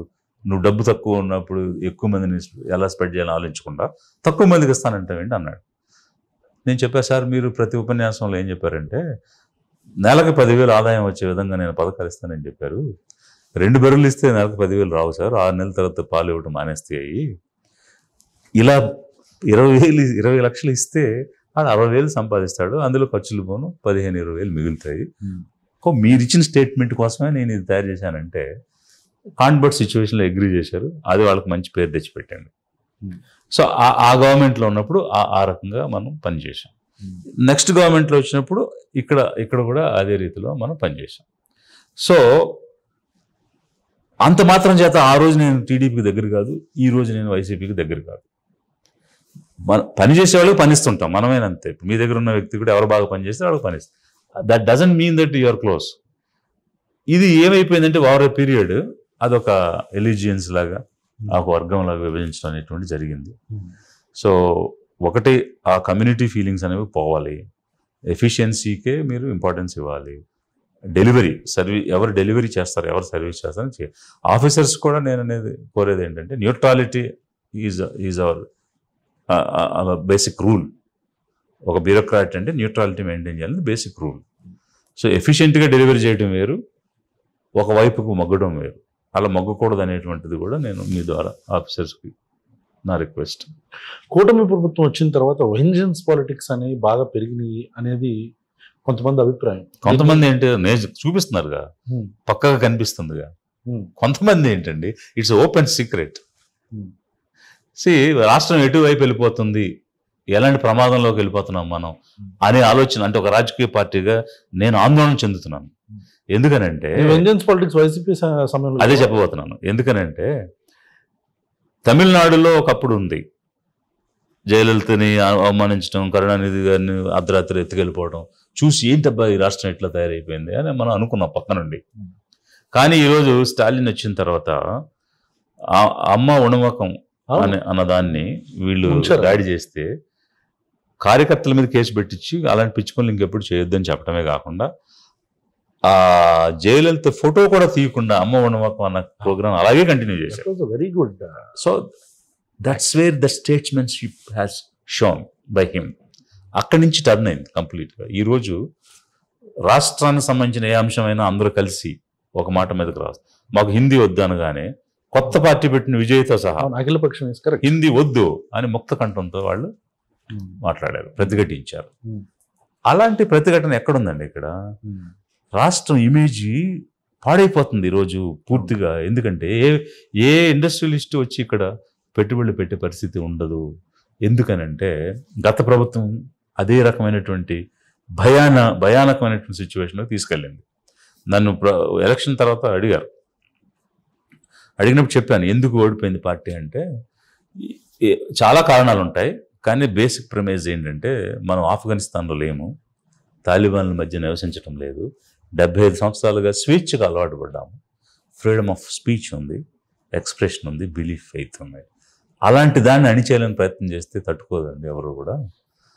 That was the basic reason. అంటే భయానికి గురి చేశారు మీరు. ఆ భయం అనేది ఎప్పుడైతే జనంలో వచ్చిందో అది ఒప్పుకోరు. అందుకే అంత ఓవర్వెల్మింగ్ మెజారిటీతో కొత్త పార్టీని గెలిపించారు. అంటే అక్కడ ఉన్న ఆల్టర్నేటివ్ ఇదే కాబట్టి వాళ్ళ దృష్టి అంతా ఇది పోవాలన్నదే, ఎవడు రావాలనేది కాదు. సో 19లో ఒక పాజిటివ్ వేవ్ అయితే 24 it's negative wave. Same person, అదే పర్సన్కి పాజిటివ్ వేవ్, అదే పర్సన్కి నెగిటివ్ వేవ్. అయితే అది చూసి కూడా వీళ్ళు ఈ తప్పు చేయటం అనేటువంటిది మరి వాళ్ళ ఆలోచన విధానం ఎక్కడ పోయిందో, వాళ్ళకి ముందు చూపు ఉందో లేదో నాకైతే అర్థం కావడం లేదు. జరిగిన తప్పు మళ్ళీ మీరు కూడా చేస్తున్నారు అని అంటే మీరు ఏం సమర్థిస్తున్నారు? రాష్ట్రం యొక్క ఇమేజ్ని మీరు ఏం చేయాలనుకుంటున్నారు? ఎలా వస్తారు పెట్టుబడులు పెట్టడానికి? ఎక్కడి నుంచి వస్తారు? ఇప్పుడు రేపు మాకు ఈ శాంతి సామరస్యం ఉంటుందని గ్యారంటీ ఏముంది? మీరు ఈ విధంగా నన్ను కార్నర్ చేశారు, రేపు నేను అధికారంలోకి వచ్చినాక ఏం చేస్తానో చూపిస్తానని ఆయన స్టేట్మెంట్ ఇస్తానే ఉన్నాడు already. Exactly, I'm getting to that point. అంటే మనకి యాక్చువల్గా నాకు అనిపిస్తుంది, అంటే personally what I felt was ఇలా first of all Chandrababu Naidu గారిని అట్లా లిఫ్ట్ చేయటం కావచ్చు, లేకపోతే సొంత ఎంపీ మీద ఆ కస్టోడియల్ టార్చర్ కావచ్చు, అవన్నీ ప్రూవ్ అయినాయి. ఇట్లాంటి వెంజన్స్ పాలిటిక్సే. సో దాని తర్వాత వీళ్ళు మేము రెవెంజ్ తీసుకుంటామని చెప్పి మీరు చెప్పినట్టు స్టాలిన్ గారు లాగాను దాన్ని వదిలేసి okay let us have that statesmanship అని చెప్పని వదిలేసి ప్రజల గురించి ఆలోచించడం మొదలు పెట్టకుండా అగైన్ వీళ్ళు కూడా ఇట్లా చేయటం వలన మేబీ రేపొద్దున్న ఒకవేళ జగన్మోహన్ రెడ్డి గారు వస్తే లేకపోతే ప్రభుత్వం మారితే ఇంతకు మించి డిటీరియేషన్ ఇంకా ఎక్కువ ఉంటుందేమో, ఎక్కువ ఉంటుందని ఆయన ప్రకటనే చేసేస్తున్నాడు కదా. ఎగ్జాక్ట్లీ. సో దీన్ని బట్టి ఎవరైనా కూడా వచ్చి ఇక్కడ సేఫ్టీ ఉంది, సెక్యూరిటీ ఉంది, మేము పెట్టుకోవచ్చు అని ఎట్లా ఉంటారు? ఇప్పుడు నేను పెనుగొండలో వర్క్ చేశాను. పెనుగొండ బోర్డర్ వచ్చి ఒక 80 కిలోమీటర్స్ ఉంటుంది బెంగళూరుకి, ఆ కాన్స్టిట్యుయెన్సీ. అయితే మన రాష్ట్రం అవతల చాలా ఇండస్ట్రియలైజేషన్ జరుగుతుంది, బోర్డర్లో ఉన్న కాన్స్టిట్యుయెన్సీలు అవడం లేదు. ఎందుకు అని నేను అప్పుడు ఇనిషియల్ కెరియర్లో ఉన్నాను. అప్పుడు ఎందుకు అని కనుక చూస్తే ఉన్న ఇండస్ట్రీసే మూతపడిపోయినాయి. ఎందుకు మూతపడిపోయినాయి అని అంటే ఈ ఫ్యాక్షనిస్టుల యొక్క డిమాండ్స్ తట్టుకోలేక బాగా నడుస్తున్న ఇండస్ట్రీస్ ఒక 4-5 ఉన్నాయి, మంచి ఇండస్ట్రీస్, అవి కూడా మూసేసుకున్నారు, గేట్లు తాళం వేసేసుకున్నారు. సో అలా ఫ్యాక్షనిజం ఉన్న దగ్గర సర్వైవ్ కాలేమని రియలైజ్ అయ్యి వాళ్ళు 100 కోట్లు పెట్టుబడి పెట్టి వదిలేసి వెళ్ళిపోయారు భయానికి. సో అట్లాంటిది ఈరోజు మరి ఎలా నిలబడుతుంది? మన రాష్ట్రానికి ఎవరు వస్తారు? ఇప్పుడు వీళ్ళు 20,000 ఇచ్చాం, 30,000 ఇచ్చాం ఉద్యోగాలని ఊరికి కాకి లెక్కలు చూపిస్తున్నారు. ఎక్కడ ఉద్యోగం ఇచ్చింది లేదు, ఒక్క నోటిఫికేషన్ ఇచ్చింది లేదు, ఒక రిక్రూట్మెంట్ చేసింది లేదు. మళ్ళీ 1,000 కోట్లు నిధులు వచ్చేస్తున్నాయి, పెట్టుబడులు వస్తున్నాయని చెప్తున్నారు. ఒక్క ఇండస్ట్రీ ఎస్టాబ్లిష్ చేసింది కూడా లేదు. సో గత 5 సంవత్సరాల్లో ఎట్లయితే నష్టపోయామో ఈ 5 సంవత్సరాలు కూడా నష్టపోవడం వల్ల ఇది ప్రజలు నష్టపోతారు, రాష్ట్రానికి జరుగుతున్న అన్యాయం. మీరు వెంజన్స్ పాలిటిక్స్ వదలాలి, ఆ వెండెట్టా పొలిటికల్ వెండెట్టా వదిలేయాలి. మీరు కొంచెం ఒక అట్లీస్ట్ ఏజ్ కూడా పెరిగింది కాబట్టి సీఎం గారు మీరు ఒక స్టేట్స్మెన్గా తయారవ్వండి, పొలిటీషియన్ నుంచి ఆ రోల్లో నుంచి స్టేట్స్మెన్ రోల్లోకి మారండి, రాజకీయం మానేసి రాజనీతిలోకి రండి అని నేను కోరుతున్నాను. అండ్ మోరోవర్ ఇప్పుడు మీరు అన్నట్టు ఈ వెంజన్స్ పాలిటిక్స్ ఇవన్నీ మనం ఈ రిసార్ట్ టు వైలెన్స్ ఇవన్నీ కాసేపు పక్కన పెడితే మీరు వ్యక్తిగతంగా లేకపోతే ఒక పార్టీ అధ్యక్షుడిగా జగన్మోహన్ రెడ్డి గారి హయాంలో వెంజన్స్ పాలిటిక్స్ జరిగినాయి అని మీరు నమ్ముతున్నారా? నేనే చెప్పాను కదా స్వయంగా, నేను పాదయాత్రలో చూశాను. నేను గ్రామంలోకి వెళ్ళి మీకేం కావాలి, మీకేం కోరుకుంటున్నారు అని అడిగితే అక్కడ ఎవరు మాట్లాడేవాళ్ళు కాదు, ఏదో జనరల్గా 2-3 మాటలు మాట్లాడారు. భయానికి గ్రామం నుంచి అంటే ఆ మీటింగ్ ప్లేస్, ఆ విలేజ్ సెంటర్ ఉంటుంది కదా, ఆ దాటి బయటకు వచ్చి నడుస్తుంటే పరిగెత్తుకు వస్తూ ఉండేవాడు పక్కకు. సార్ అక్కడ చెప్తే నెక్స్ట్ డే నాది ఆగిపోద్ది సార్, అందుకే చెప్పలేదు సార్, మాకు ఇలా జరిగింది అలా జరిగింది అని చెవులో చెప్తాం, పక్కన వచ్చి చెప్పటం.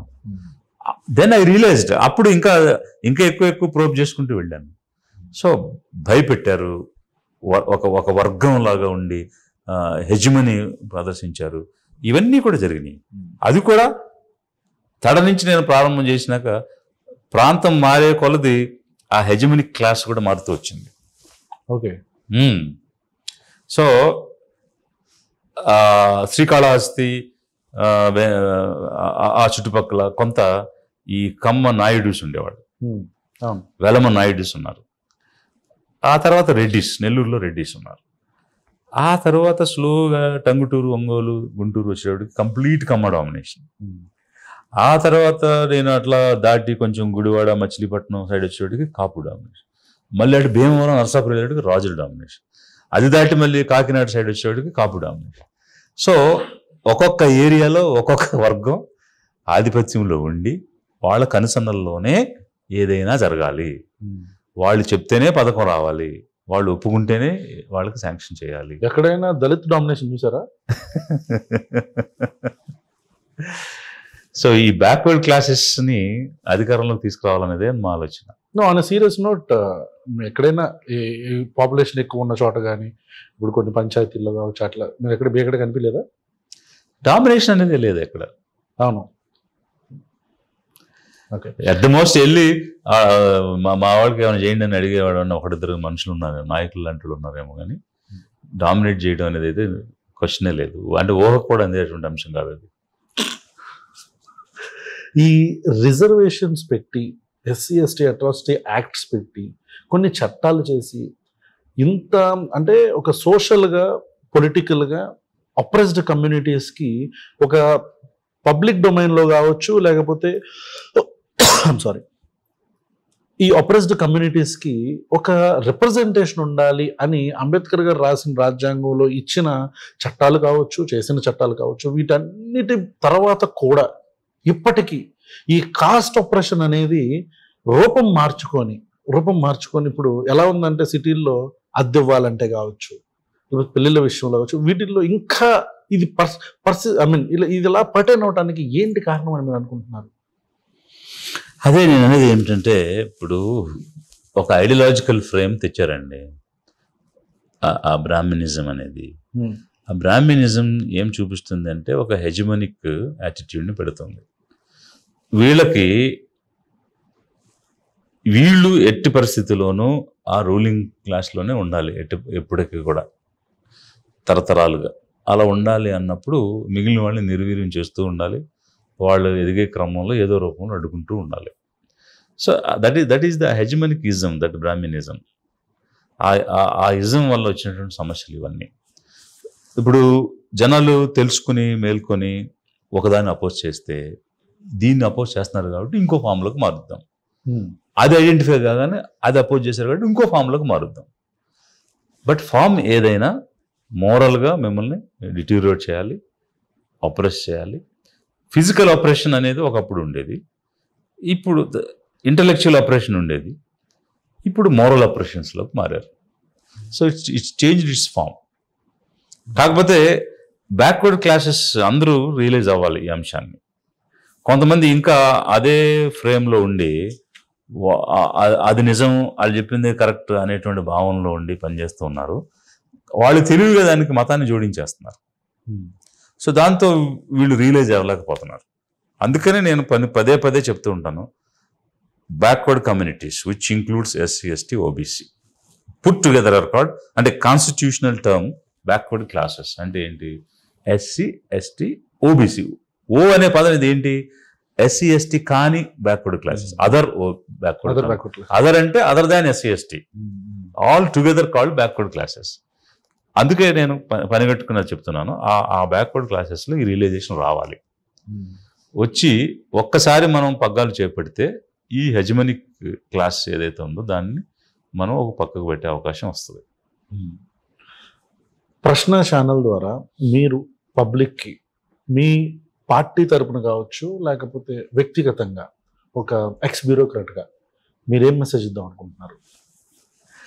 ఫస్ట్ అయితే I want to appreciate mister Ravan. Why? Because అంటే మళ్ళీ ఇప్పుడు మీరు జగన్ గారికి దేవుని బిడ్డ అన్నారు కదా అని కూడా అట్లా అంటున్నారా అని అనుకోవచ్చు మీరు. ఎందుకు నేను అప్రిషియేట్ చేయాలనుకుంటున్నానంటే, అంటే నేను ఇక్కడికి వచ్చే ముందు మీరు ఎట్లయితే కొంత డిస్కస్ చేశారో అట్లా నేను కూడా మీ గురించి తెలుసుకోవడానికి ఒక ప్రయత్నం చేశాను. My appreciation is you are అంటే డేరింగ్గా, డాషింగ్గా ఫ్యాక్ట్స్ని వితౌట్ మిన్సింగ్ వర్డ్స్ జనం దృష్టికి తీసుకొస్తున్నారే, ఆ ప్రయత్నాన్ని నేను అప్రిషియేట్ చేస్తున్నాను. Thank you sir. ఈరోజు చాలా అవసరం అది. బికాజ్ ఈ మీడియా అంతా అది కూడా హెజిమనిక్ క్లాస్ కిందే ఉంది. సో నిజాలు చెప్పడం లేదు, నిజాలు బయటికి రావడం లేదు. అంటే అసలు అంటే ప్రశ్న అనే పదంలోనే మీరు ఆ నిజాన్ని తీసుకురావడానికి పెట్టుకున్నారేమో అని అనిపించింది నాకు తర్వాత ఆలోచించినప్పుడు. సో అట్లాంటి ఒక ఛానల్లో ఈరోజు నేను మాట్లాడుతున్న సందర్భంలో ఆ వ్యూవర్స్ అందరినీ కూడా నేను కోరేది ఏంటంటే, let us take refuge in truth. మనం నిజం, సత్యంలో ఆశ్రయాన్ని పొందుదాం. ఏమిటా సత్యం అంటే, ఈ గత 75 సంవత్సరాలుగా మైక్రో మైనారిటీ, సూక్ష్మమైనటువంటి పాపులేషన్ ఉన్నటువంటి వాళ్ళు ఈ దేశాన్ని పాలిస్తూ అధోగతి పాలు చేస్తూ ఉన్నారు. స్వతంత్రం కావాలని మనం కోరాము బ్రిటిష్ వాళ్ళ నుంచి, ఎందుకంటే మేము స్వపరిపాలన చేసుకుంటామని. కానీ ఈరోజు అధిక జనంగా ఉన్నటువంటి ఎస్సీ, ఎస్టీ, ఓబీసీ మైనారిటీలకు స్వపరిపాలన రాలేదు. మనం స్వతంత్రం సాధించాం కానీ పాలన సాధించలేదు. కాబట్టి మనం స్వపరిపాలనకు వద్దాం, మనం పాలకులుగా మారదాం. అందుకోసం let us unite, SC, ST, OBC, minority, OC పేదలందరూ మనం కలిసికట్టుగా నడుద్దాం, రాజ్యాధికారంలో ప్రవేశిద్దాం, నిర్ణయం చేయగలిగే అధికారం సాధిద్దాం. అందుకు మీరందరూ కూడా సిద్ధపడండి, సమాయత్తం అవ్వండి, ఐక్యమత్యం అవ్వండి అని మీ ద్వారా నేను కోరుతున్నాను. Thank you, sir. Thank you so much. Thank you so much for coming here. Vijay. That's all for today. Thank you, sir. Thank you so much. Yeah.